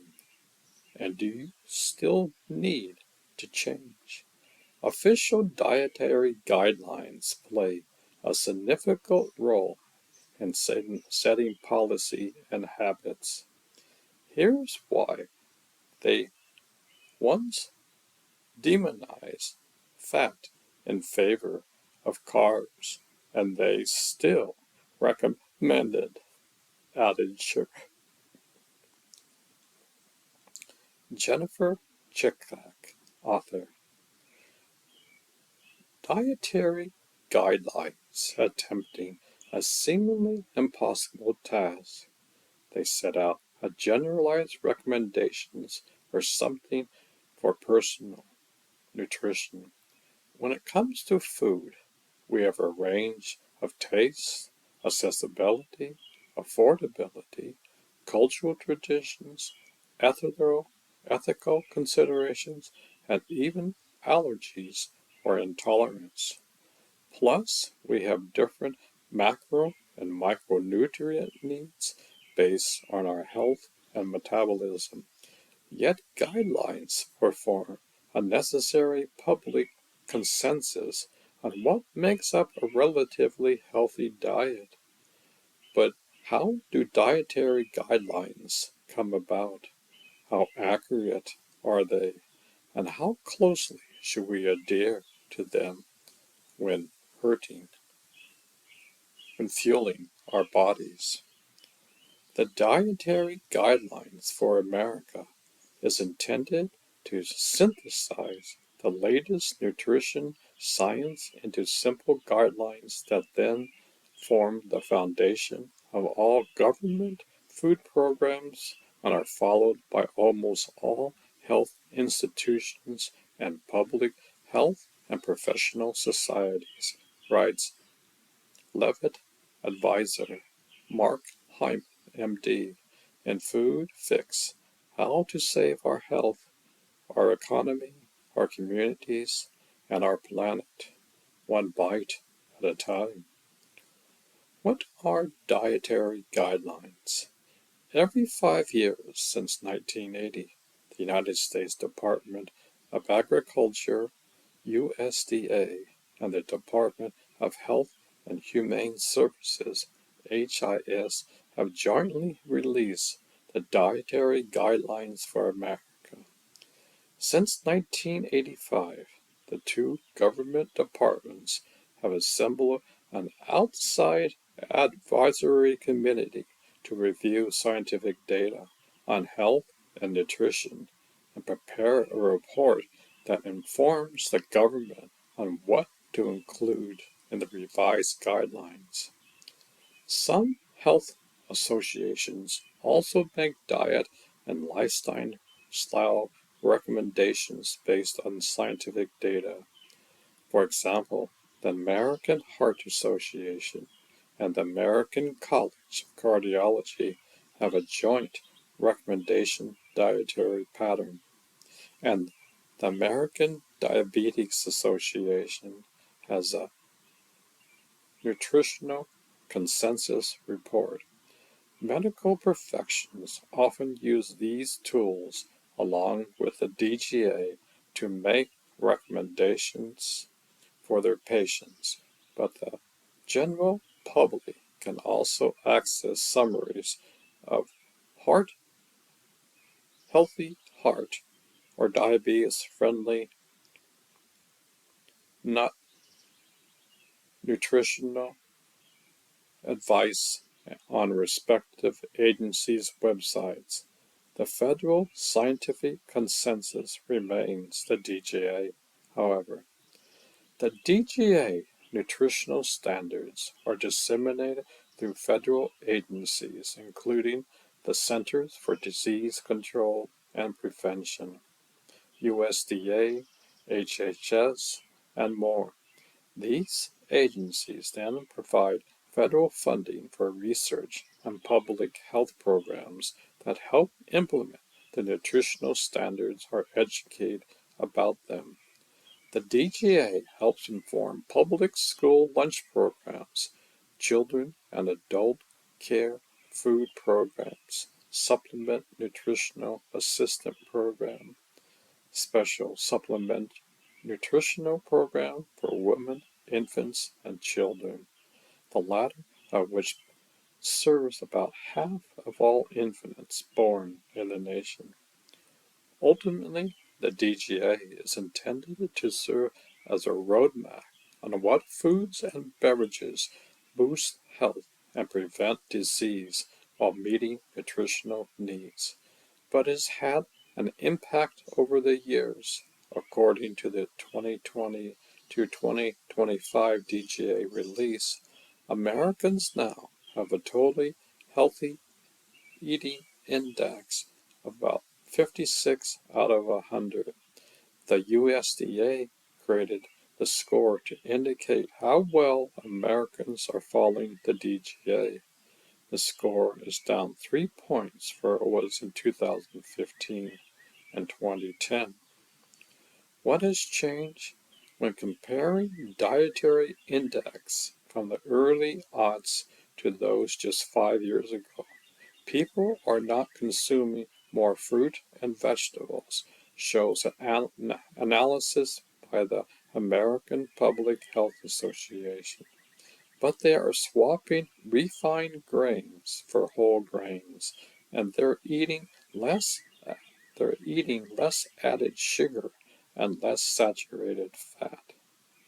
The fat topic is a source of contention among experts and illustrates a pitfall of the DGA. Despite 4 decades of DGA releases, the prevalence of obesity in the United States continues to grow according to the CDC. The APH analysis acknowledges a DGA challenge. Nutritional research, like all science, is iterative, and the DGA, updated every 5 years, is intentionally careful about incorporating new research. That makes sense, but also be in a limitation, especially when the first guidelines got it wrong for various reasons, and we still see the ramifications of that. For years, the DGA vilified fat and championed carbs, sometimes Hyman called a deadly idea. How did carbs become the basis of the pyramid? The USDA debunked America's first food guide pyramid in 1992 as a familiar tool to educate Americans about the nutritional recommendations that have prevailed for more than a decade in the DGA. But there's more to the story. It turns out that the USDA didn't invent the food pyramid. Sweden did, writes Levels author in Metabologicon. The lure and the lies of processed food, nutrition, and modern medicine. Sweden was scrapped, but the USDA adopted it anyway because its 1980s politics of agricultural monoculture had generated a glut of cheap, refined carbohydrates, which serves as the basis of the pyramid. Indeed, breads, cereal, rice, and pasta made up the original pyramid's base. Next came a section for fruits and veggies, followed by dairy, eggs, meat, beans, and nuts. The pyramid tip featuring fats, oils, and sugars, all to be used sparingly. The food pyramid was never based on science. Dr. Robert Lunging. But that wasn't the original intent. USDA nutritionists have initially settled on 5 to 9 servings of fresh fruit and vegetables and 3 to 4 servings of whole grains per day, putting refined carbohydrates like crackers at the top. Lustig explained. Yet, when the pyramid was revealed, 6 to 11 of all types of carbs, including crackers, had found their way to the base. The food pyramid was never based on science, writes Lustig in Fat Chance, beating the odds against sugar, processed food, obesity, and disease. What happened? Conflicts of interest. One of the originators of the food pyramid, Louis Light, writes Lustig in Metabolico is quoted as saying, ultimate, the food industry dictates the government's food advice, sharing the nutrition agenda delivered to the public. In fact, to the food industry, the purpose of food guides is to pursue consumers that all foods, especially those that they're selling, fit into a healthful diet. And these conflicts of interest were at play well before the food pyramid came on the scene.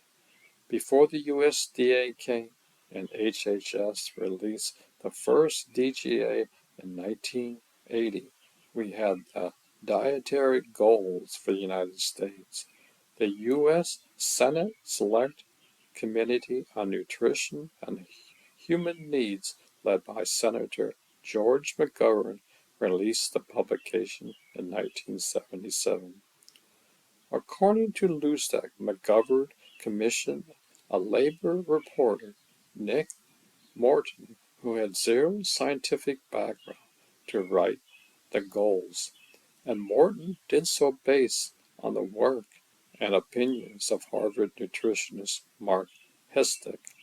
Yet other researchers were not in agreement with Hestig's recommendations that Americans limit fat intake.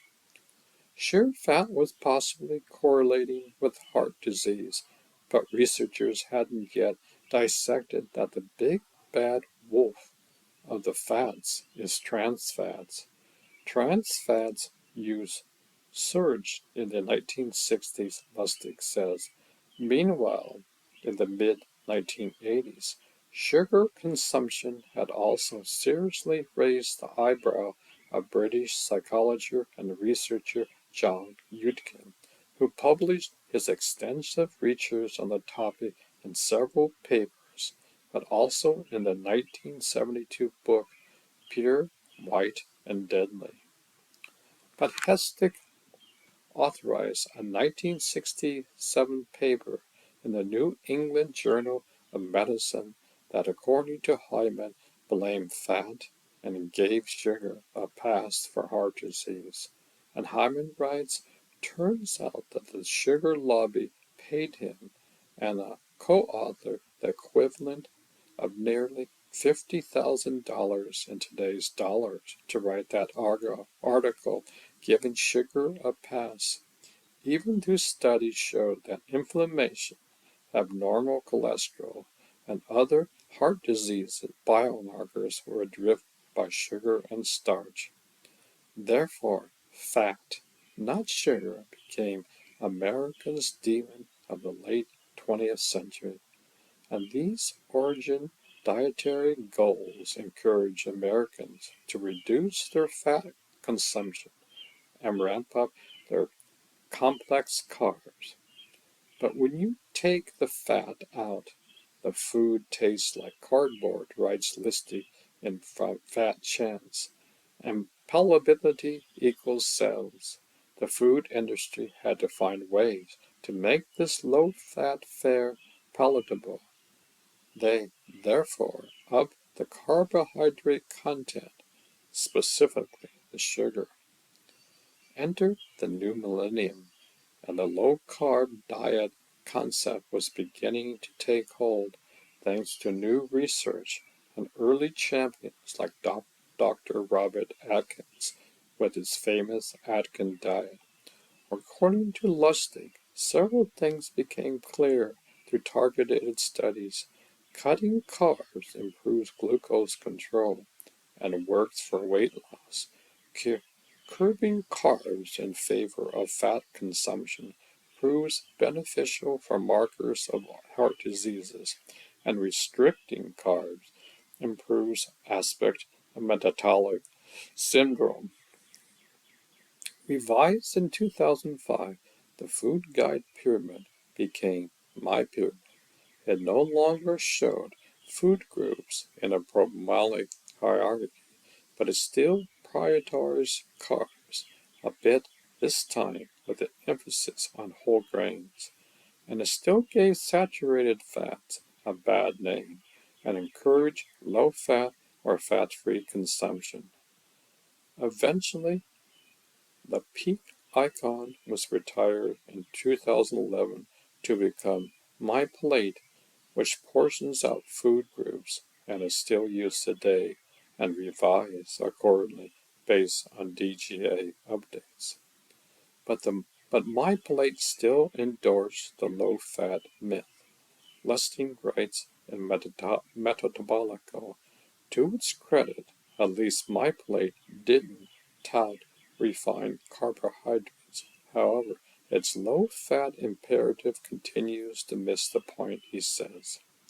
And by the time My Plate came into effect, more than 30 years of guidelines promoting carbs as king and fats as faulty may have contributed to a growing epidemic of obesity, type 2 diabetes, and metabolic syndrome. In 2015, the DGA revealed its guidelines around fats. Limit saturated fats to less than 10% of total calories daily by replacing them with unsaturated fats, and limit trans fats to as low as possible. This appeared to be an acknowledgement after decades of overwhelming evidence that fat was not the enemy, and eating fat didn't cause weight gain or heart disease, Hyman writes. How the guidelines affect government programs. Not everyone benefits from the eventual adoption of new research right away, so outdated concepts can wreak havoc on whole populations for years. Consider that until the 2021 changes, the Thrifty Food Plan has been based on the retired 2005 DGA content and the corresponding My Pyramid info. Add in the fact that TFP, which included SNAP benefits, has been notoriously based on an outdated model from the 1970s. In 2009, they averaged $1.40 per person per meal, according to the Center on Budget and Priority. To stay within that cost constraint, the TFP features a narrow range of foods, limiting people who have few resources. The TFP, the CBPP analysis says, generates unrealistically market baskets that fail to meet some key nutrition and dietary recommendations. A 2007 study published in the American Journal of Public Health found that people participating in SNAP have higher total and cardiovascular diseases mortality compared to people who are not eligible for the program and those who are eligible that didn't participate. But it's not just SNAP beneficiaries who are at a risk for poor nutrition based on outdated recommendations. The millions of children who eat school lunch may also pay the price, and likely we will be for years to come. Why? For one thing, today's guidelines, according to experts, still fail to tackle the damaging effects of added sugar. The USDA Sugar's recommendation mirrors its 2020 guidelines on school lunches, which increase flexibility for serving processed food and sugar to children, and decrease requirements for whole fruits and vegetables in schools, writes Level co-founder and chief medical officer Casey Means, MD. in an op-ed for The Hill. What do today's guidelines still get wrong? Since 2015, the DGA changed track from its previous focus on relationship between health outcomes and specific foods, nutrients, or basic food groups. Indeed, it now focuses on the development of a healthy dietary pattern. The DGA defines a dietary pattern as a combination of food and drink a person consumes over a day, week, or year. The DGA suggests that one's dietary pattern may better predict overall health status and disease risk than, say, the content of one food item or one meal. The DGA offers some dietary patterns that meets the mark. The dietary approach to stop hypertension diet, the healthy U.S. style dietary pattern, the healthy Mediterranean style dietary pattern, and the healthy vegetarian dietary pattern are all recommended. Ultimately, healthy dietary patterns stay within caloric limits while focusing on nutrients-dense food and drink across all food groups, and they limit alcohol and items higher in sugar, saturated fat, and sodium. But the DJ also suggests people customize to reflect personal preferences, cultural traditions, and budgetary considerations. Also in a new move, the latest DGA categorizes contents by lifespan, including for infants and toddlers, children and adolescents, adults, people who are pregnant and lactating, and older adults. The intent is for people to develop healthy dietary patterns and carry them throughout all life stages.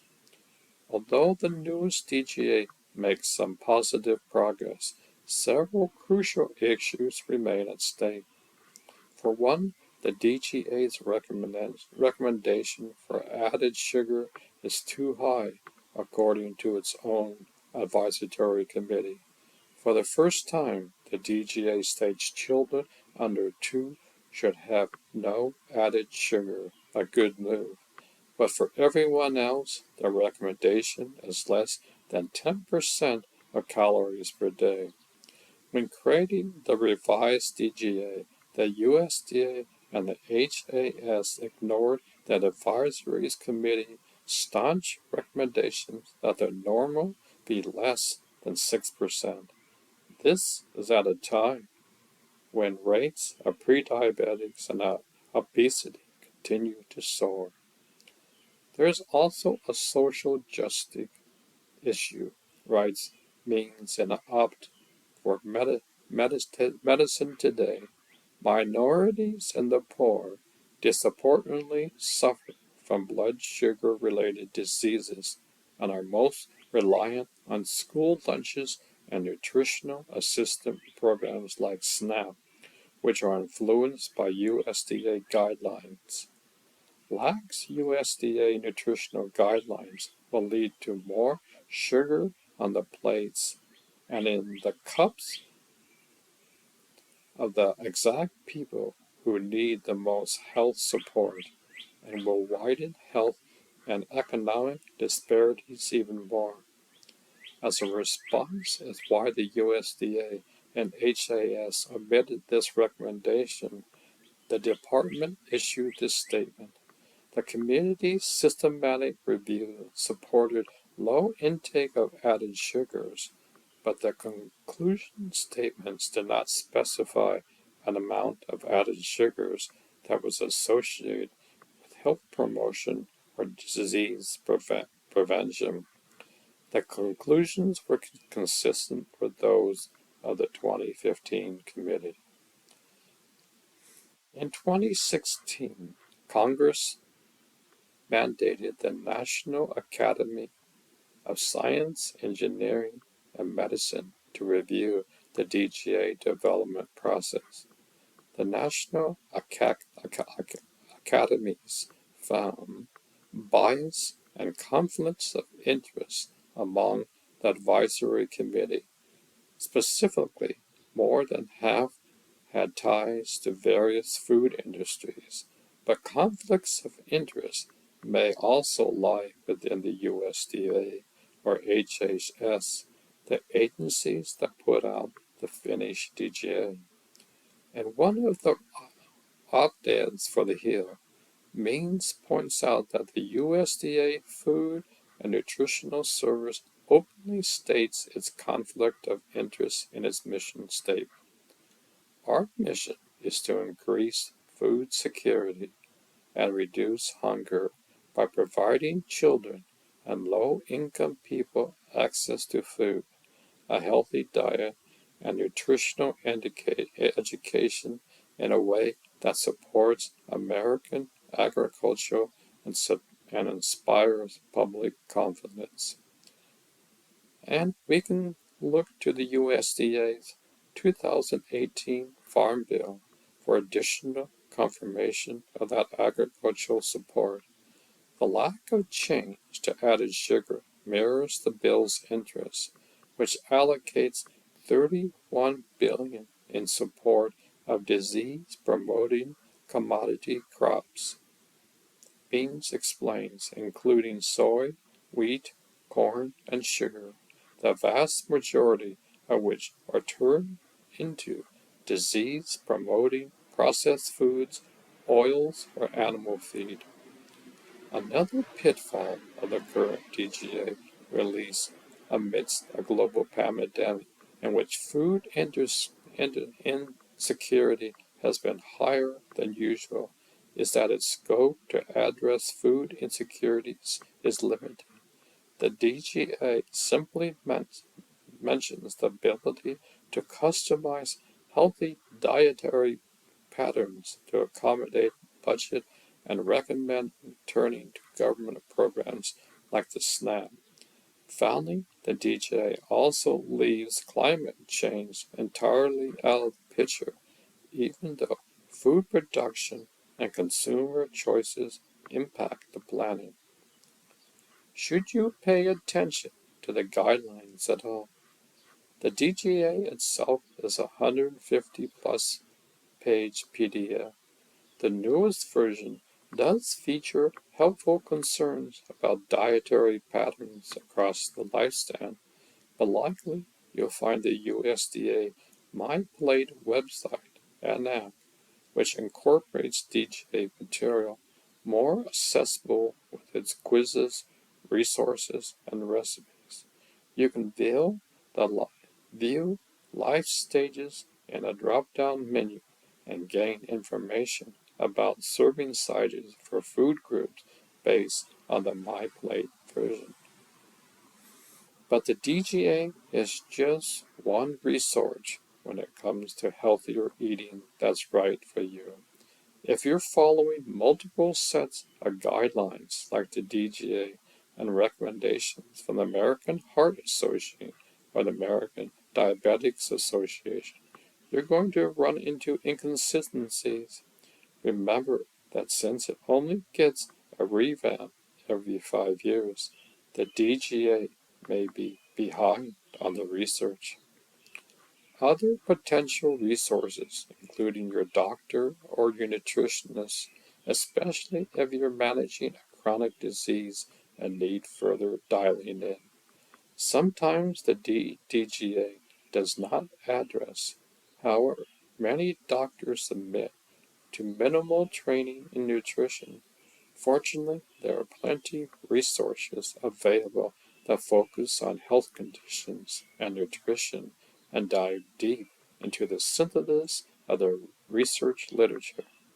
For starters, check out Lewis's advisor authored books such as The Hormone Reset Diet and Women, Food and Hormones, both by Sarah Cotfield.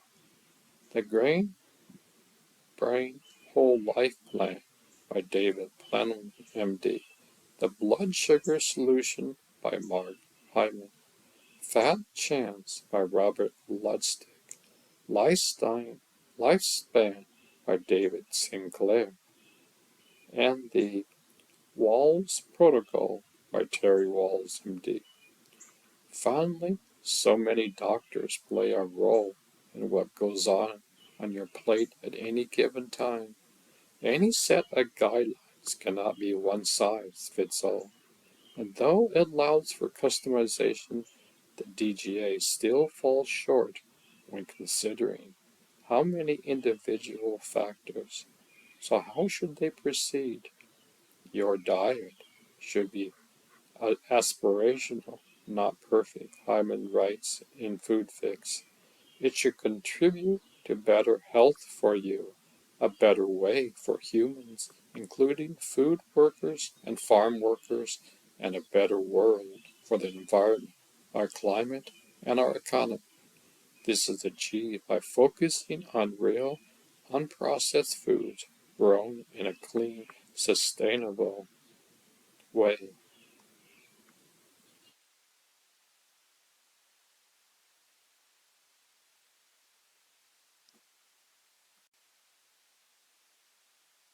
Adventures in Adulting.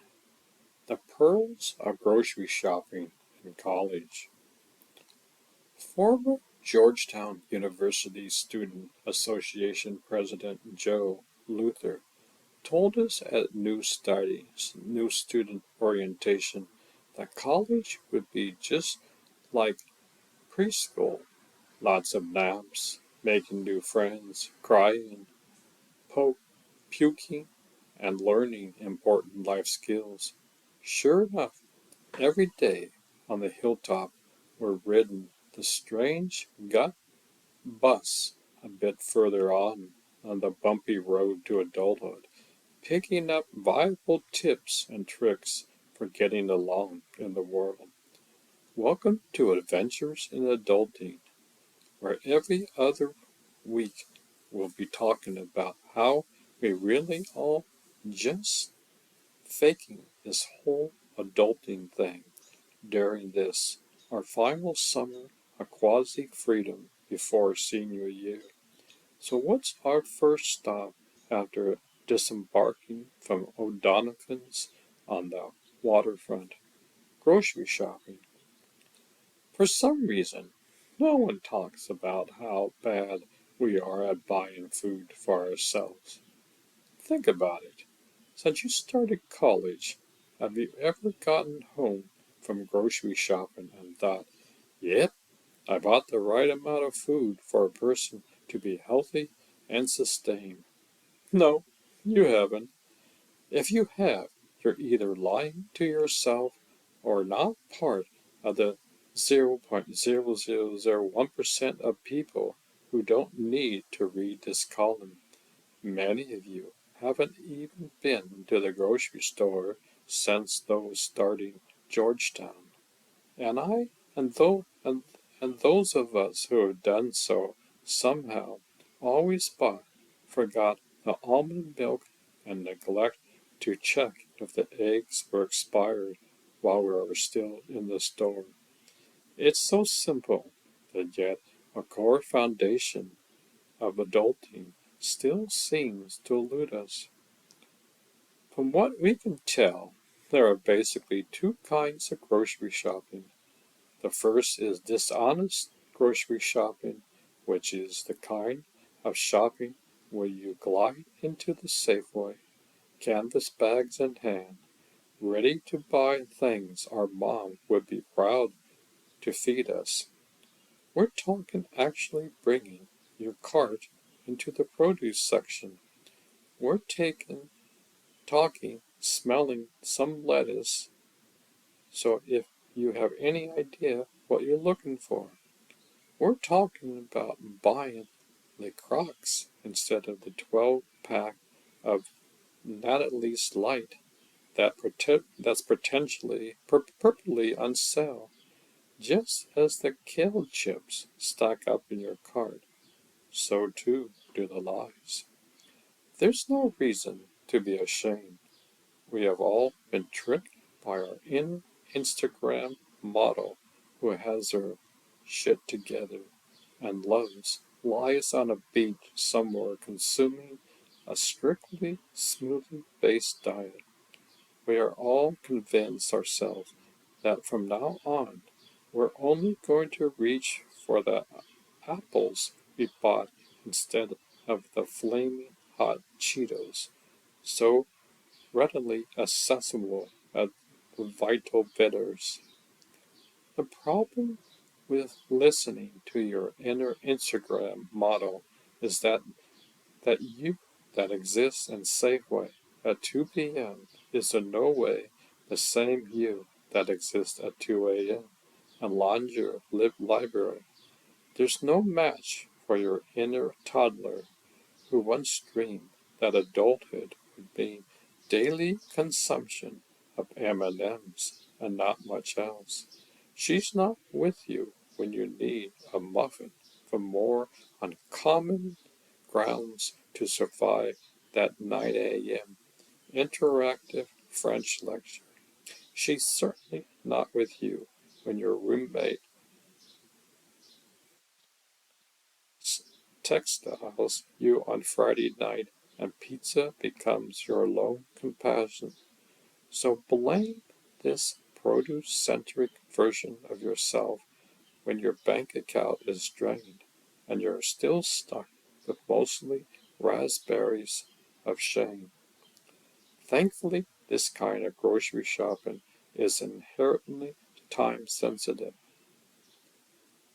We only really do this after making New Year's resolutions the week before spring break or when the freshman 15 turns into freshman 35. The same can't be said for the second kind of grocery shopping, the honest kind. Honest grocery shopping sneaks up on you, only appearing after you realize your fridge has been empty for 3 weeks and you have a surprise-free hour because Carol Rogers mercifully canceled her Marco lecture.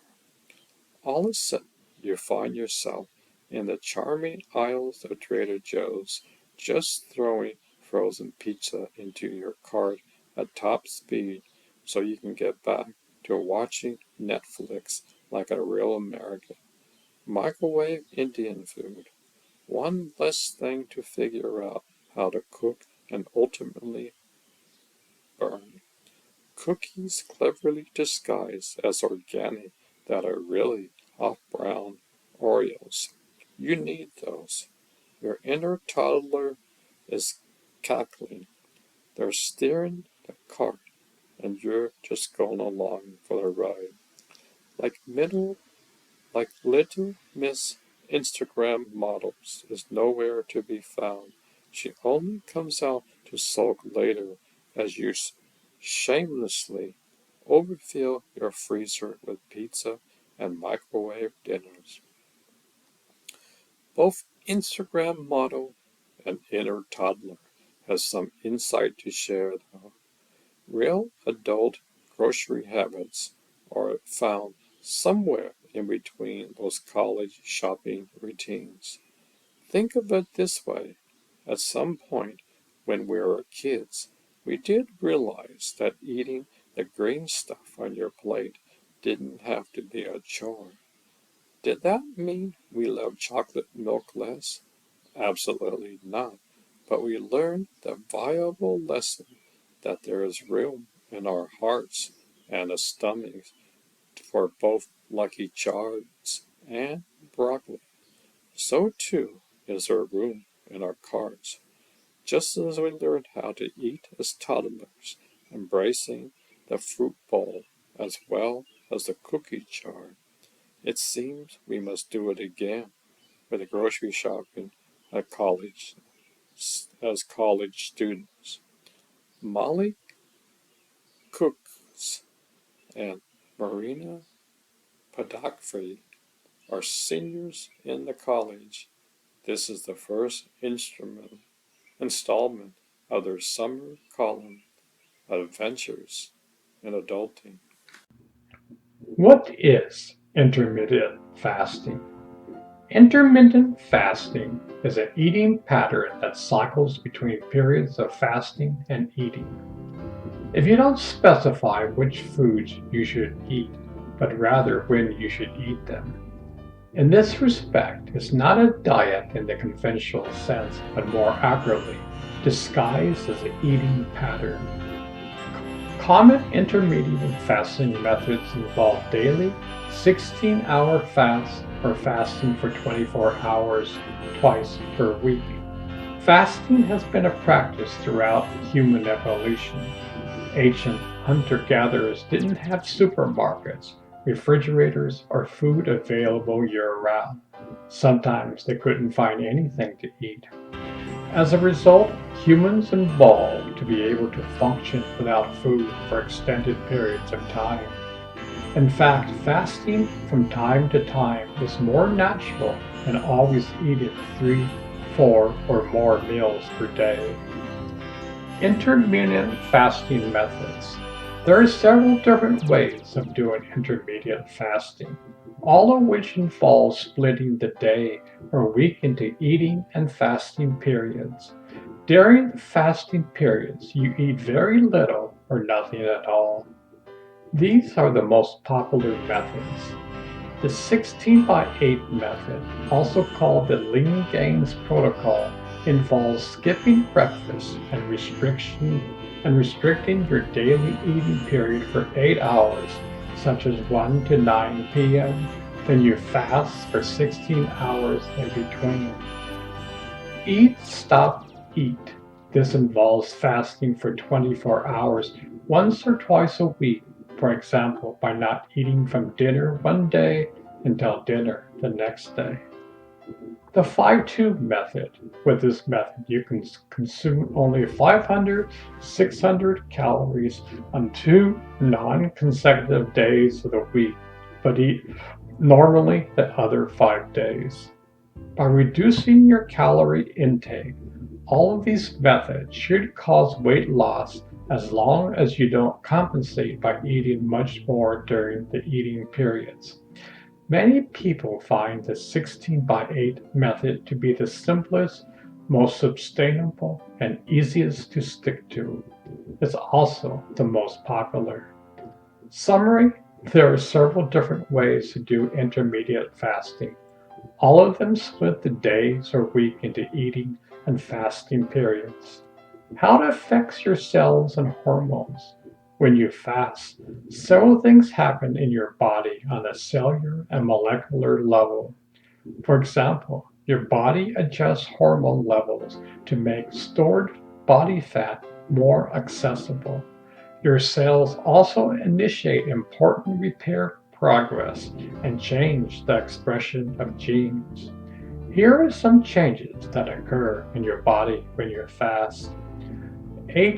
Human growth hormone, HGH. The levels of growth hormone skyrockets, increasing as much as 5-fold. This has benefits for fat loss and muscle gain, to name a few. Insulin sensitivity improves and levels of insulin drops dramatically.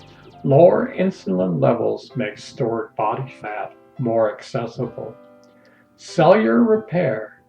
When fasted, your cells initiate cellular repair processes. This includes autophagy, where cells digest and remove old and dysfunctional proteins that build up inside cells. Gene expression. There are changes in the function of genes related to longevity and protection against disease. These changes in hormone levels, cell function, and gene expressions are responsible for the health benefits of intermittent fasting.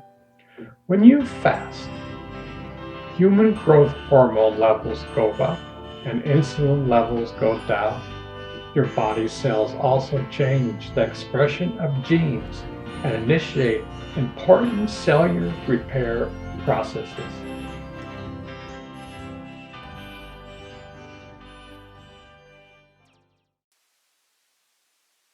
Food Revolution Summit. I just finished an 8-day summit called the Food Revolution Summit. It was hosted by John and Ocean Robbins. It was highly formative and enlightened. John Robbins wrote the bestseller New York Times book called Diet for a New America in the 70s. He was groomed to be CEO of Baskin-Robbins Ice Cream. He declined the position due to his understanding of how ice cream isn't good for you. John interviewed 3 people a day for 7 days straight. Most of these were medical doctors.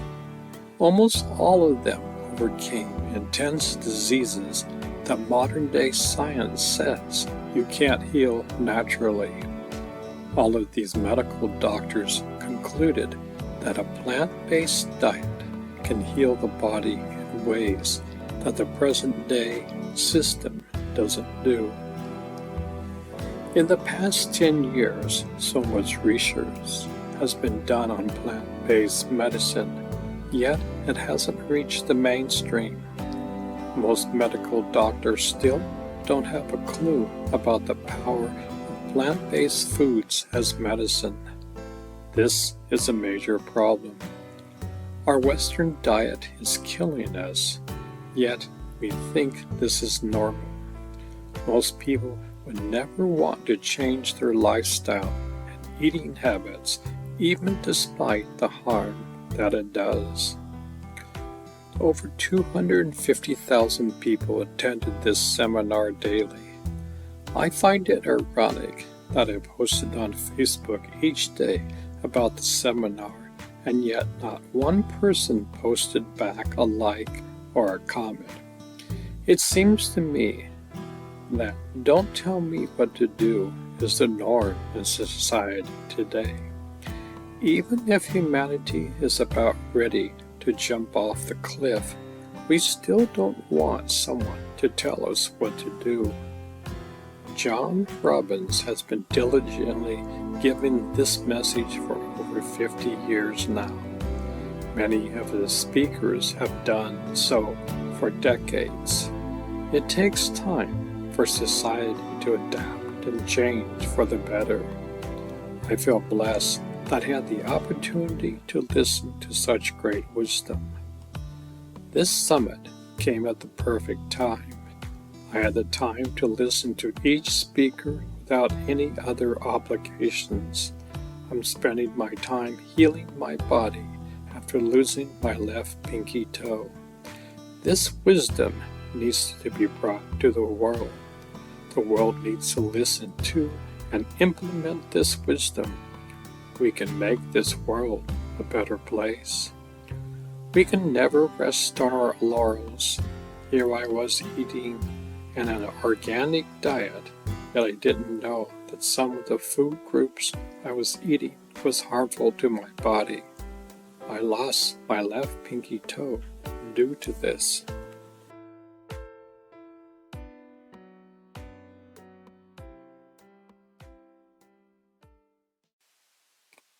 Coffee and ketones. Studies show coffee in the morning increases ketone levels. Researchers in Canada found that coffee helps your body produce ketones, and as participants drank more coffee, ketones in the blood increases. What the study says, drinking coffee in the morning increases ketone biomarkers by 68 to 116% for up to 4 hours after drinking it. Coffee consumption breaks down fats in the body and increases free radical acids, FFA, in the blood, which the liver converts to ketones. The ketones produced after drinking coffee contributes to 5.6% of brain energy needs. Ketone levels in the blood increase as coffee consumption increases. What we already know, ketosis helps weight loss by resetting your hunger and fullness hormones.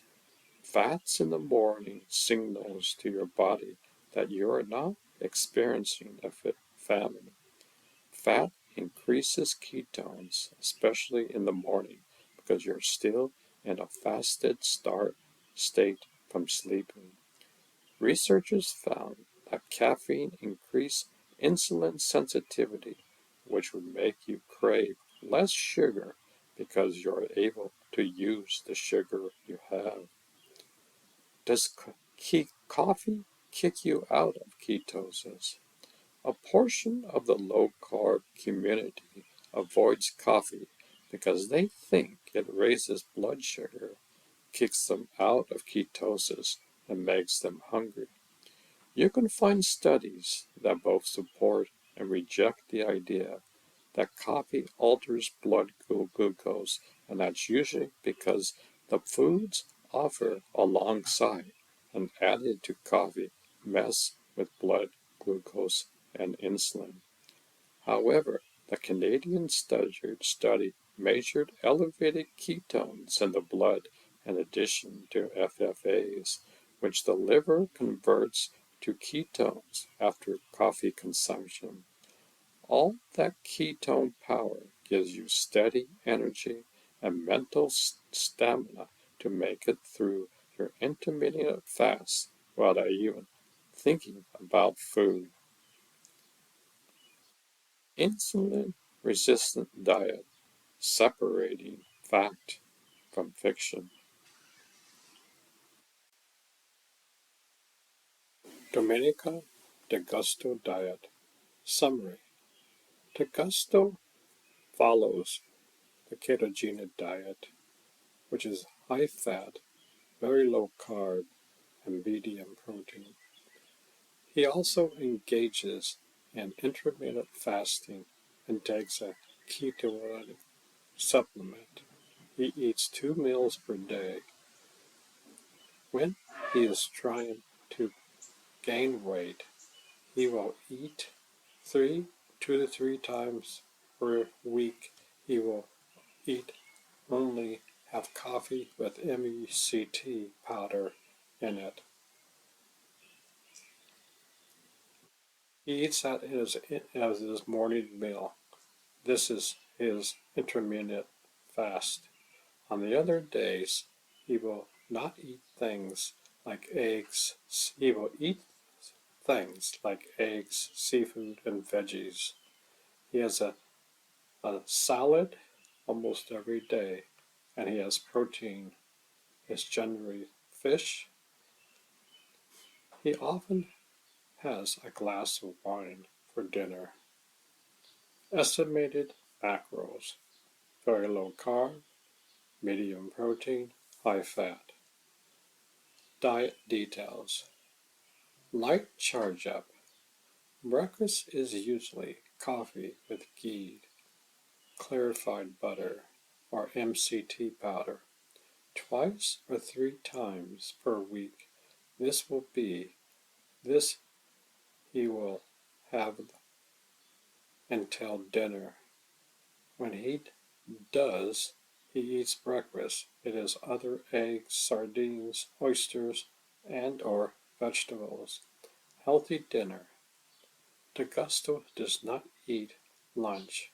His evening meal consists of salad and usually fish for protein.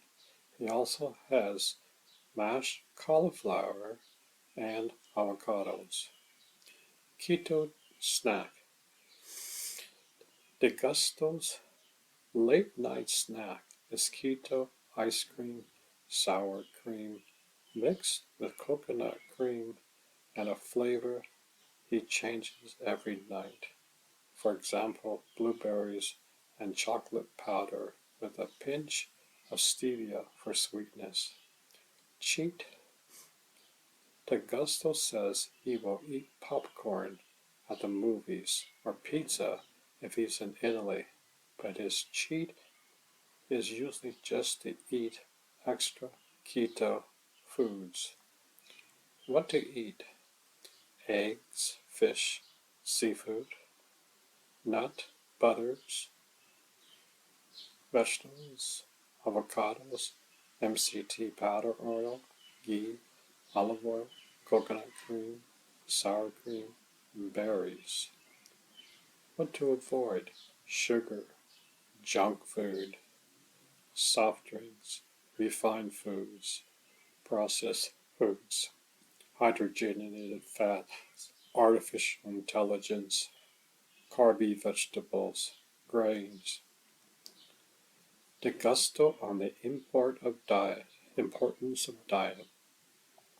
If medicine wants to focus on prevention, there's no better tool than nutrition. The gusto on the keto diet. We're our best doctors.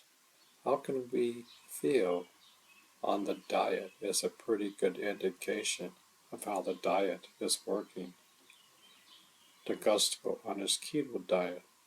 I eat 2 meals a day, spaced roughly about 12 hours apart. The gusto on the changes he's made to his diet. I come from a background of eating like 6 meals a day, and I can't imagine going back to that pattern of eating, of having the time or patience to do all the food preparation and the shopping. Domenico's diagnostic workout routine. Weekly routine. D'Agosto often works out in the afternoon, 8 to 12 hours into the fasting state.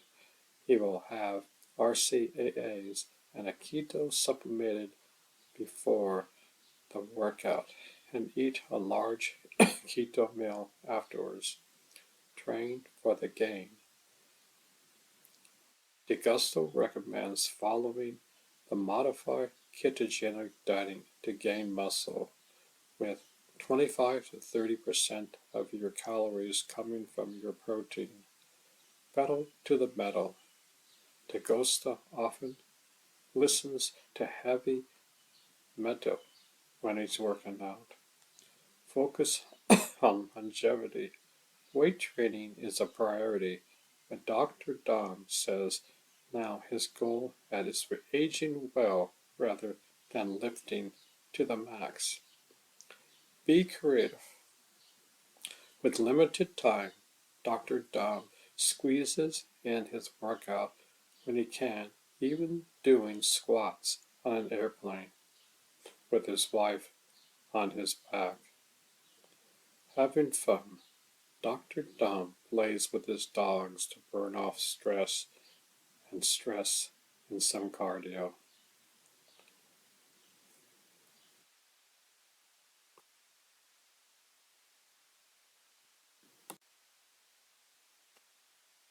Jason Fung. Recently, there have been many media outlets that promote the idea of a plant-based diet, often with the unspoken assumption that such a diet is healthier to humans than a diet based on animals. To me, using the phrase plant-based diet indicates that the user does not truly understand human nutrition. Let me explain. Let's leave aside all ethical and potential environmental differences of eating meat. There are debatable and a completely separate issue from what I'm most concerned about, the effects on human health. A plant-based diet is not automatically a healthy diet. There are healthy plant-based diets, and there are horrible, unhealthy plant-based diets. So the objective plant-based to describe a diet is completely meaningless. It should be just as informative to base a diet on foods that have less than 4 syllables. For example, a complete vegan diet may be composed mainly of white bread, jam, sugar, candy, donuts and potato chips, but it's not healthy in any way. And I don't think anybody will disagree with me about that. So the words plant-based diet has no reference whatsoever with regards to whether a diet is healthy or not. It's like saying that I heard a computer programmer because he's really tall. Who cares? If I was putting together a basketball team, that would be relevant, but not for computer programming. So if I tell somebody to eat a plant-based diet, does it mean that it's a healthy diet? No. Does it mean that it's unhealthy? No. It simply is irrelevant. And that's how you know that the person who is uttering these nonsensical statements simply does not understand nutrition. Sometimes the term whole foods plant-based diet was considered together. A whole foods diet, which is comprised of eating foods to as close to their natural form as possible, is quite healthy. Whatever they are based on, plants or animals, is just irrelevant. So a whole foods diet is healthy, but the addition of plant-based does not add to the healthiness. Let's look at the response in the American diet. Most of the top 10 foods are recognizing poor choices. Grain-based desserts, soda, and alcohol are simply not that slimming or healthy. Yet they are certainly 100% plant-based. Fully 6 of the top 7 choices of foods in America are plant-based. Dairy products fall somewhere in the gray zone. They are not plant-based, and neither are they meat-based. Most pizzas are made with flour, tomato sauce, and cheese. Yes, there is often some meat, but pizza is still mostly plant. So can we consider plant-based, although not vegetarian? So here's the thing that is really hard to understand. The standard American diet over the last 40 years has obviously been a very bad one.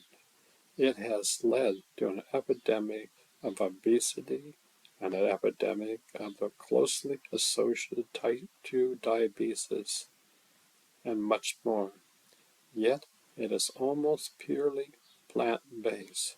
So if this horrible diet is a plant-based diet, then why should health authorities be endorsing us to follow a plant-based diet? Does our boss yell, "Why did you hire that really short computer guy?" My mind boggles at the utter insanity of the situation. The situation is now pushed on mainstream media by many of the big food companies because of the incredible success of the fake meat companies. In hot pursuit of making a plant-based food easier to follow, we can now buy foods that are plant-based but taste very similar to real meat. How did they perform this bit of chemical wizardry? Let's look at the ingredients. Pea protein isolate, expeller pressed canola oil, yeast extract, modified food starch. Are these ingredients your grandmothers would have recognized? Are they whole foods? What in the blank blank are they extracting from the yeast? And do I really want to know? Peas are whole foods. Pea protein isolates are not. So let's be clear that this is not part of a whole food plant-based diet. I have nothing against veganism or vegetarianism. It is certainly possible to be healthy on such diets. It's also possible to get really sick from such diets, even if one follows it to a T. Recently, I've been caught eating meat. The fear from the community was vicious, but the reasons are always the same. She did it to save her own health. The reasons are fairly simple to understand. We are animals. Eating plants provides some of the essential nutrients, but not all. Therefore, it's necessary to eat a variety of plant types to get all the essential nutrients. Some vitamins, like B12, are kind of tough to get in plants. Eating the flesh of animals provides almost everything our body requires because we are animals. There's a simple scientific truth. The ethics and environmental costs of eating animals is not one that I want to debate, since there are no simple answers and tons of rancorous debates. From a healthy perspective, we measure proteins. This is the percentage of proteins that we eat which are incorporated into our bodies. A whole egg, for example, has a stellar value of 100, where wheat gluten is down at 64. By combining various plants, like beans and corn, we can get a value close to that. This is why rice and beans is also such a classic combination. Almost all human cultures have recognized that meat is more nutritious than vegetables, although usually harder and more expensive to obtain. This is why traditional special occasions call for a roasted animal such as a Hawaiian luau or killing the fatted calf rather than a kale salad. We eat a Christmas ham or Thanksgiving turkey rather than a Christmas bean salad. So it's time to retire the meaninglessly phrase plant-based diet. It's neither meaningful nor useful. It merely marks the person uttering this horrific phrase as somebody who has not thought deeply about nutrition. Corporate farms. Corporate stranglehold of farmland are risks to World Food Security Study says.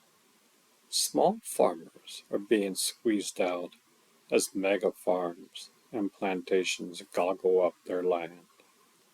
Companies taking over small farms has serious implications for global food security.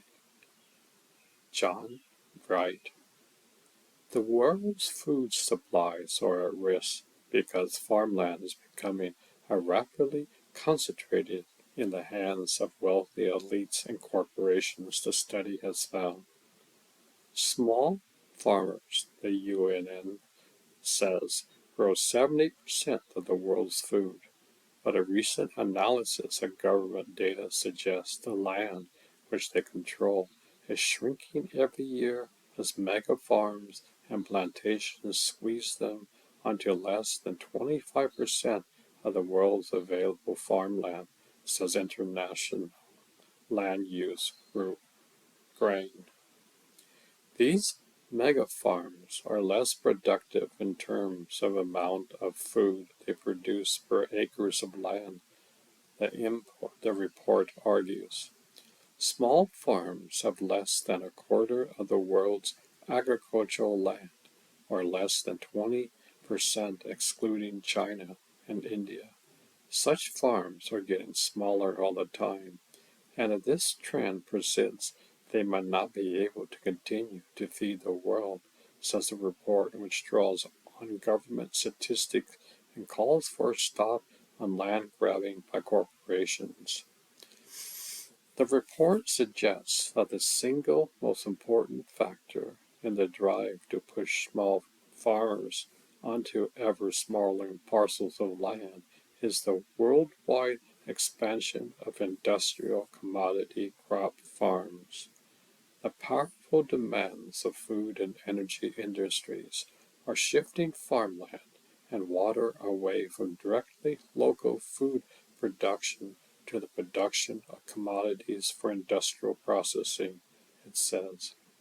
The land area occupied by just 4 crops, soybean, oil, palm oil, rapeseed, and sugarcane, has quadrupled over the past 50 years.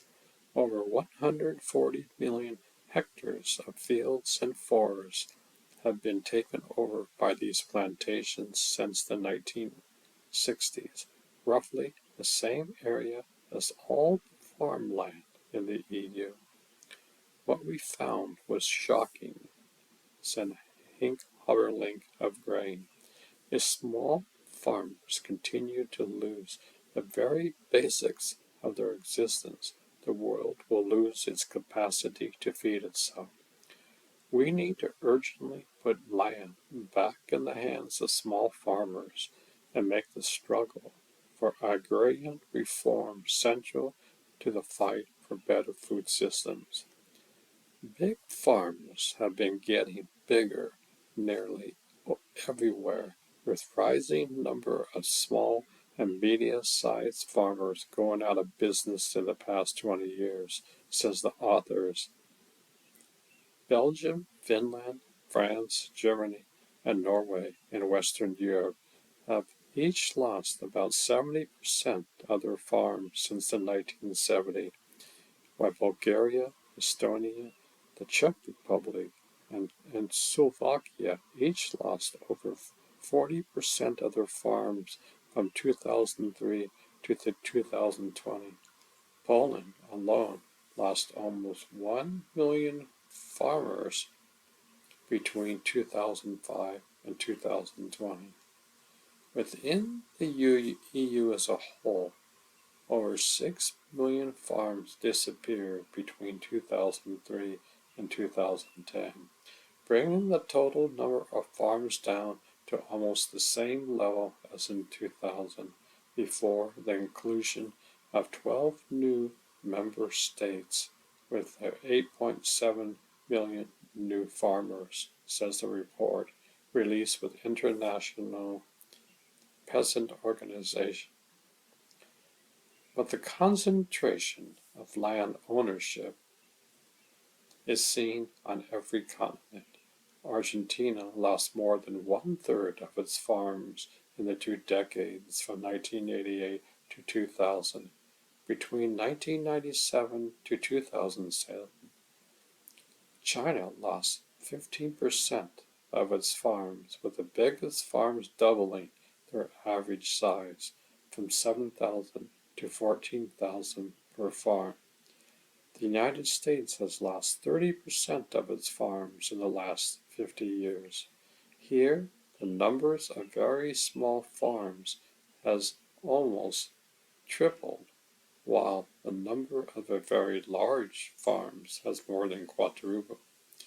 In addition, most farms have been getting smaller over time due to factors such as population pressure and lack of access to land. In India, the average farm size roughly halved from 1971 to 2006.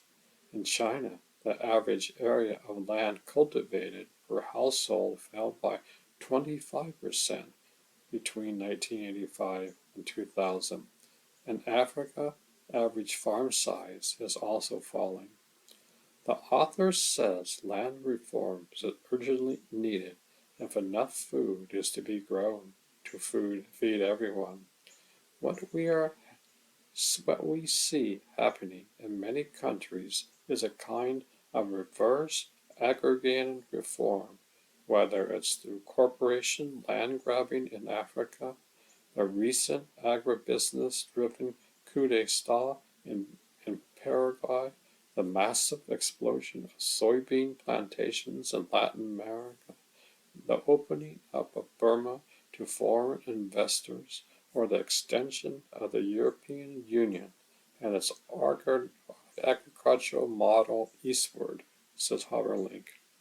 In all these processes, control over land is being upstirred from small producers and their families, with elites and corporate powers pushing people into smaller and smaller land holdings, or off the land entirely into camps or cities, he said. They take over a small farmer's land is now accelerating, says the report, with nearly 60% of the land use change occurring in the past 20 years. The report estimates that 90% of all farms worldwide are small, holding on average 2.2 hectares. The report also found that small farmers often twice as productive as large farms and are more environmentally sustainable. Although big farms generally consume more resources, control the best lands, receive most of the irrigation water and infrastructure, they have lowered technical efficiency and therefore lower overall productivity. Most of this has to do with low levels of employment used on big farms in order to maintain return on investment. Our data suggests that if all farms in Kenya had the current productivity of the country's small farms, Kenya's agricultural production would double. In Central America and Ukraine, it would almost triple. In Hungary and Tasman, it would increase by 30%. In Russia, it would be increased by a factor of 6, the report says. Basically, strict productivity measurements. Small farms also are much better at producing and utilizing biodiversity, maintaining landscapes, contributing to local economies, providing work opportunities, and promoting social cohesion, not to mention their real and potential contribution to reversing the climate crisis. The most productive farmers in the world are possibly found in Botswana, the report argues, where 90% of the farmers have small patches of farm, but together they grow all the nation's groundnuts, 99% of its maize, 90% of its millet, 73% of beans, and 25% of the sorghum on just 8% of the farmland. Dirt poor. Have fruits and vegetables become less nutritious? Because of soil depletion, crops grown decades ago were much richer in vitamins and minerals than the varieties most of us get today. Dear Earth Talk, what's the nutritional difference between the carrot I ate in 1970s and the one I eat today? I've heard that there are very little nutrition left. Is that true?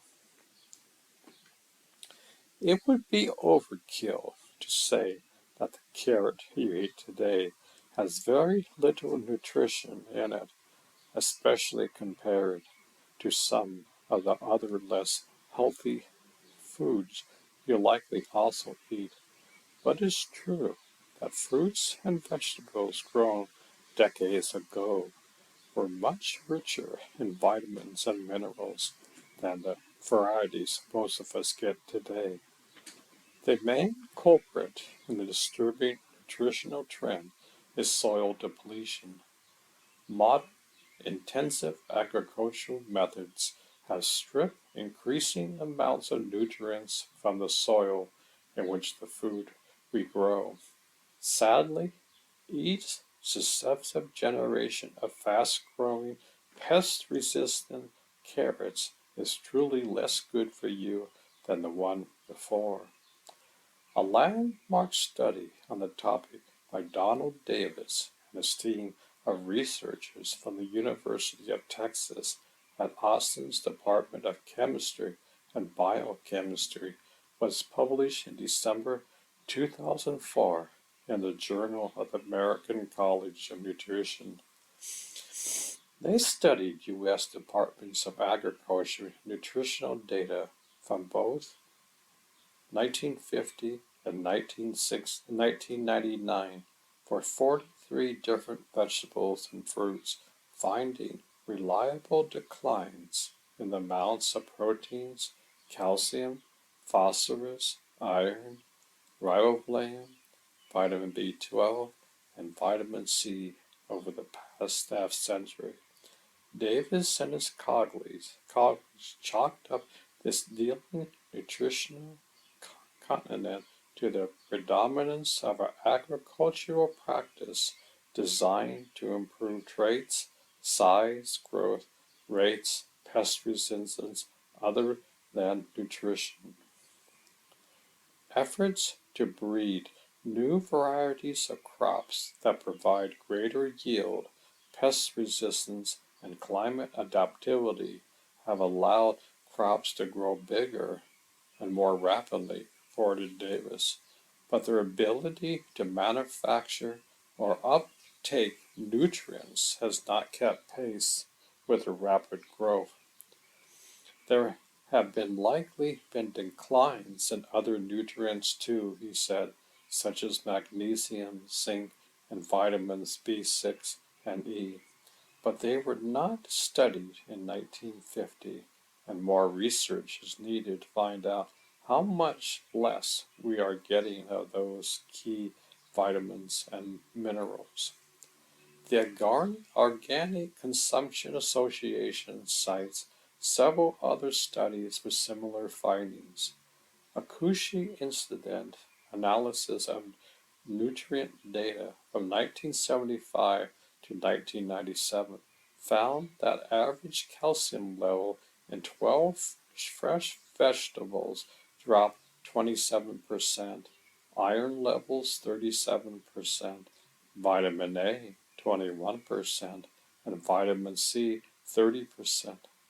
A similar study of British nutrient data from 1930 to 1980, published in the British Food Journal, found that in 20 vegetables, the average calcium content has declined 19%, iron 22%, and potassium 14%. Yet another study concluded that one would have to eat 8 blood oranges today to derive the same amount of vitamin A as our grandparents would have gotten from one. What can be done? The key to healthier produce is healthier soil. Alternating fields between growing seasons to give land time to restore would be one important step. Also, for foraging pesticides and fertilizer in phases in favor of organic growing methods is good for the soil, the produce, and its consumers. Those who want to get the most nutritious fruits and vegetables should buy regularly from local organic farmers. YouTube Davis warns that just because fruits and vegetables aren't as healthy as they used to be doesn't mean we should avoid them. Vegetables are extraordinarily rich in nutrients and beneficial phytochemicals, he reported. They are still there, and vegetables and fruits are our best sources for these. A bull in a china shop. A bull in a china shop. Noun, phrase. Definition of a bull in a china shop. A person who breaks things, who often makes mistakes or causes damage in situations that require careful thinking or behavior. As a politician, he was a bull in a china shop and often had to apologize for his rough speech. When it comes to our health, we are a bull in a china shop, even with the best intentions. Just think, I practiced preventative medicine for 50 years. I didn't have any major health issues, yet behind the scenes, a ticking time bomb was someday going to go off. Fortunately, I caught it on time. Just think, I pay attention to my body and mind. I saw that when one isn't in harmony with the body, no amount of external and internal effects will assist you. For example, over the years I accumulated high amounts of blood sugar in my blood. I didn't know that. Over the years, the body was sending me signals, yet I didn't hear them. I look back now and see the body was telling me, you are going in the wrong direction. Only when a person is in harmony with the body and true healing can occur. The function medicine approach. Function medicine is a systems biology-based approach that focuses on identifying and addressing the root cause of disease. Every symptom or different diagnosis may be one of many contributing to an individual's illness. We never learn this in schools. As a matter of fact, our doctors and the pharmaceutical industry are fairly against this. New CDC reports more than 100 million Americans have diabetes or prediabetes. Diabetes growth rates steadily adding to healthcare burden. More than 100 million U.S. adults are now living with diabetes or prediabetes, according to the new report released today by the Center for Disease Control and Preventative (CDC). The report finds, as of 2015, 30.3 million Americans, 9.4% of the populations have diabetes. Another 84 million have prediabetes, a condition that if not treated, often leads to type 2 diabetes within 5 years. Need I say more? The Matrix. Neo believes that Morpheus, an elusive figure considered to be the most dangerous man alive, can answer his question, what is the Matrix? Neo is contacted by Trinity, a beautiful stranger who leads him to an underworld where he meets Morpheus. They fight a brutal battle for their lives against a cadre of viciously intelligent secret agents. It is a truth that can cost Neo something more precious than his life. I saw the movie Matrix in 1998. I thought it was an incredible movie. The more I think and ponder it over, I conclude that this is quite real. We are living our lives in a subconscious mode. We think we are aware, yet we are completely asleep. We see only 1% of the light spectrum, and we think we see light clearly. Most Americans want a healthy body, yet they don't want to put in any internal effort. They just want the doctor to prescribe a drug and not take any responsibility for it. I have friends who only drink cola because they don't like the taste of water. I have friends growing up whose breakfast was Dunkin' Donuts and a Coke. Look, I'm not making judgments about this. Our society has never learned about being in harmony with the universe. We don't learn the mind, body, and soul connection. We, as a society, are completely stressed out. We have jobs that are highly stressful and don't have to be. We are caught up on a vicious treadmill and can't get off of it. Our present-day system is designed to help you from waking up from your slumber. Even with the best intentions, one will miss the mark. Just think, I've been practicing preventive medicine all my life, yet I almost lost my left foot because of ignorance. We are here to help one another out. I definitely don't have all the answers, and I'm sure I will never have them. I can hopefully provide some advice on my life experience. Even if this reaches just one person and they wake up, my job is done. My path is not your path. We all have different bodies and chemistry sets.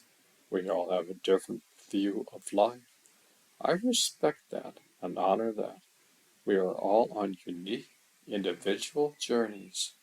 We can inspire and then uplift each other. In order to change the world, we must change ourselves. War is obsolete. I have written over 60 books attempting to show how we can change for the better. This is a short commercial break. Click on the picture to see all the books I have written. It deals with all sorts of issues and practical advice. It explores all in life that we have heard about, yet have no clue about what it is. I try to explore all the major religions to show the thread of love tying us all together. Millions of people awakened up from their slumber. The matrix is more real than what you perceive. Everything you think and do lies inside of your limited box. We think we are awake. We are dreaming.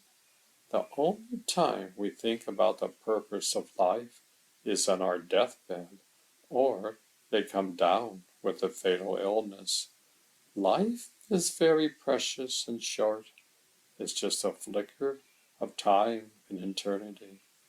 When we were young, we thought we had all the time in the world. The older we get, we can. This life is really short, and every moment we must be grateful that we are alive. When one has this understanding, we get off the insane treadmill we have been on. We are grateful for each breath we have been given. Someday we will take our last breath and disappear into the night. We will move into another room in the mansion of life. Mind you, your essence has not changed. You are the universe, and you know it. Present day, you are the universe. Yet, we are texting on the freeway of life. We are so busy, we miss the signposts that exist everywhere.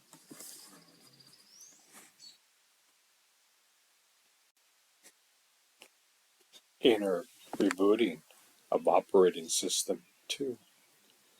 We all have a divine operating system inside. You are the universe. You just don't know it. Unfortunately, our different civilization is training this system into the ground, is trashing this system into the ground. When the operating system is damaged, there's a myriad of diseases that will come your way. We are all so busy texting on the freeway of life. We are so much more than we currently know. Does this blow your mind? Or does this make you think, there's Richard again? This is from A Long and Winding DNA. There's an awful lot of DNA stuffed into every cell. Ben's blog on stars and grains of sand got me to thinking about DNA. How long would the DNA from every little thing on Earth stretch? Could we make it to the next star, the next galaxy, the end of the universe? Let's start with people. Each human cell has around 6 feet of DNA. Let's say each human has around 10 trillion cells. This is actually lowball estimate. That would be that each person has around 60 trillion feet or around 10 billion miles of DNA inside of them. The Earth is about 93 million miles away from the Sun, so your DNA could stretch to the Sun and back 61 times. That is one person's DNA. The best estimate I could find of the world's population of people is around 6.7 billion. When we multiply 10 billion miles of DNA by 6.7 billion, we end up with, well, a really big number. Something like 6.7 times 10, or 67 quintillion miles. That is too big a number, so let's convert that to light years. A light year is around 6 times 10 power miles, so all human DNA would stretch 11.2 million light years. The closest star to the Earth besides the Sun is around 4.2 light years. So we shoot way past that. The Andromeda Galaxy is about 2.5 billion light years away from us, so humans' DNA could stretch there and back 2 or 3 times. What if we add the rest of the DNA on this planet? It would obviously be much further, but it's hard to calculate because we don't know how many plants, animals, bacteria, fungi, etc. there are on the planet. We also don't have detailed information about every species on Earth. Let's add bacteria to the mix.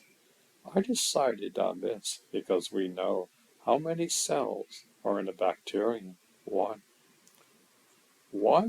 number I saw was that there are 5 to the 10 power bacteria on Earth.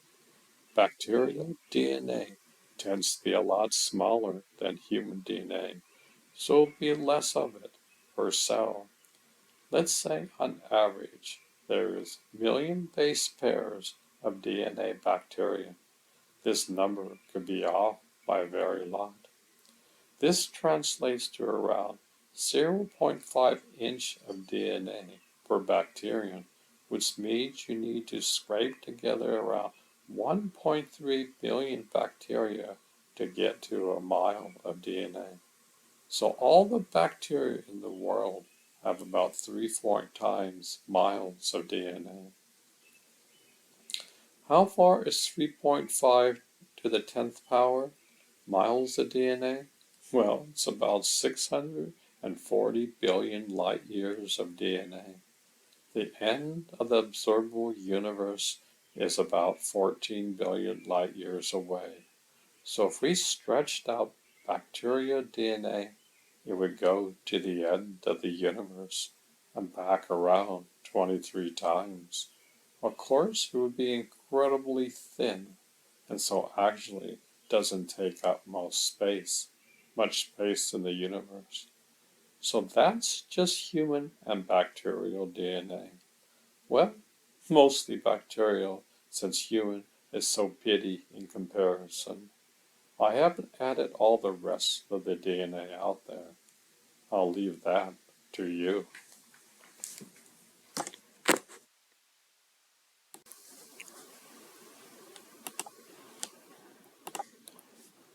David Sinclair. David Andrew Sinclair is an Australian biologist who is a professor of genetics and co-director of the Paul F. Glenn Center for Biology of Aging Research at Harvard Medical School. He is known for his research on aging with a focus on epigenetics. He is the officer of the Order of Australia's Wikipedia.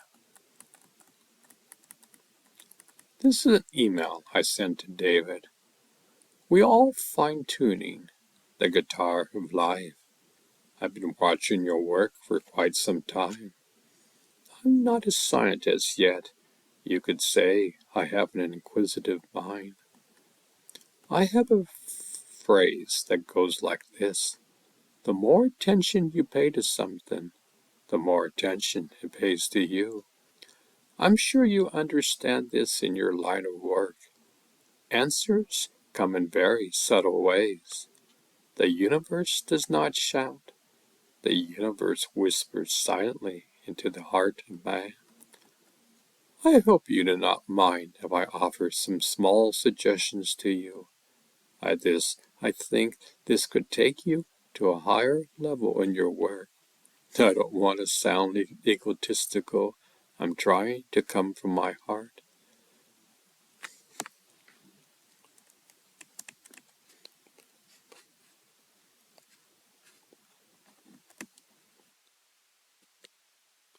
Pay attention to your breath in each and every moment. Most people just roll their eyes and mutter to themselves, what a stupid thing to do. Yet the same breath you take is the same breath the universe takes. It is all one and the same. The Kabbalist says to have your feet on the ground and the head in heaven. The modern-day scientist would say to have your feet in the physical and your head in the quantum field. We are hardwired directly for this experience. It is built into our DNA. We must understand to fuse the natural law with the laws of the quantum field. True health only comes.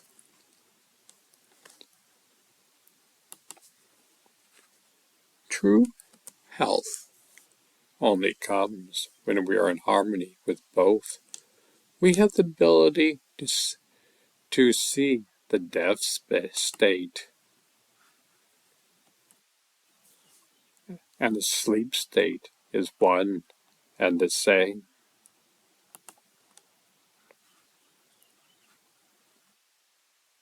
Have a great day. I'm looking forward to hearing all the great work that you have ahead of you. May 19th, 2022. Dr. Ayer. Well, my doctor's appointment with Dr. Ayer went extremely well. My blood pressure was 80/60. The glucose level was at 119. My weight was the lowest since high school at 163 pounds. My doctor told me he tried to get a continuous glucose monitor at a cheaper price, but couldn't do so. He told the pharmacist, isn't it crazy? My patient lost the left pinky toe, and yet he is ineligible for Medicare to get the discount. Yes, common sense is uncommon. It seems if you have low blood sugar, you are eligible for the discount. If you have high blood sugar, you don't. I took the bull by the horns, and now I'm normal. 2 weeks ago, my sensor expired, and I couldn't take my readings anymore. Fortunately, the doctor's office had one more test glucose monitor to give out. In a few weeks, I will be eligible for IZZY.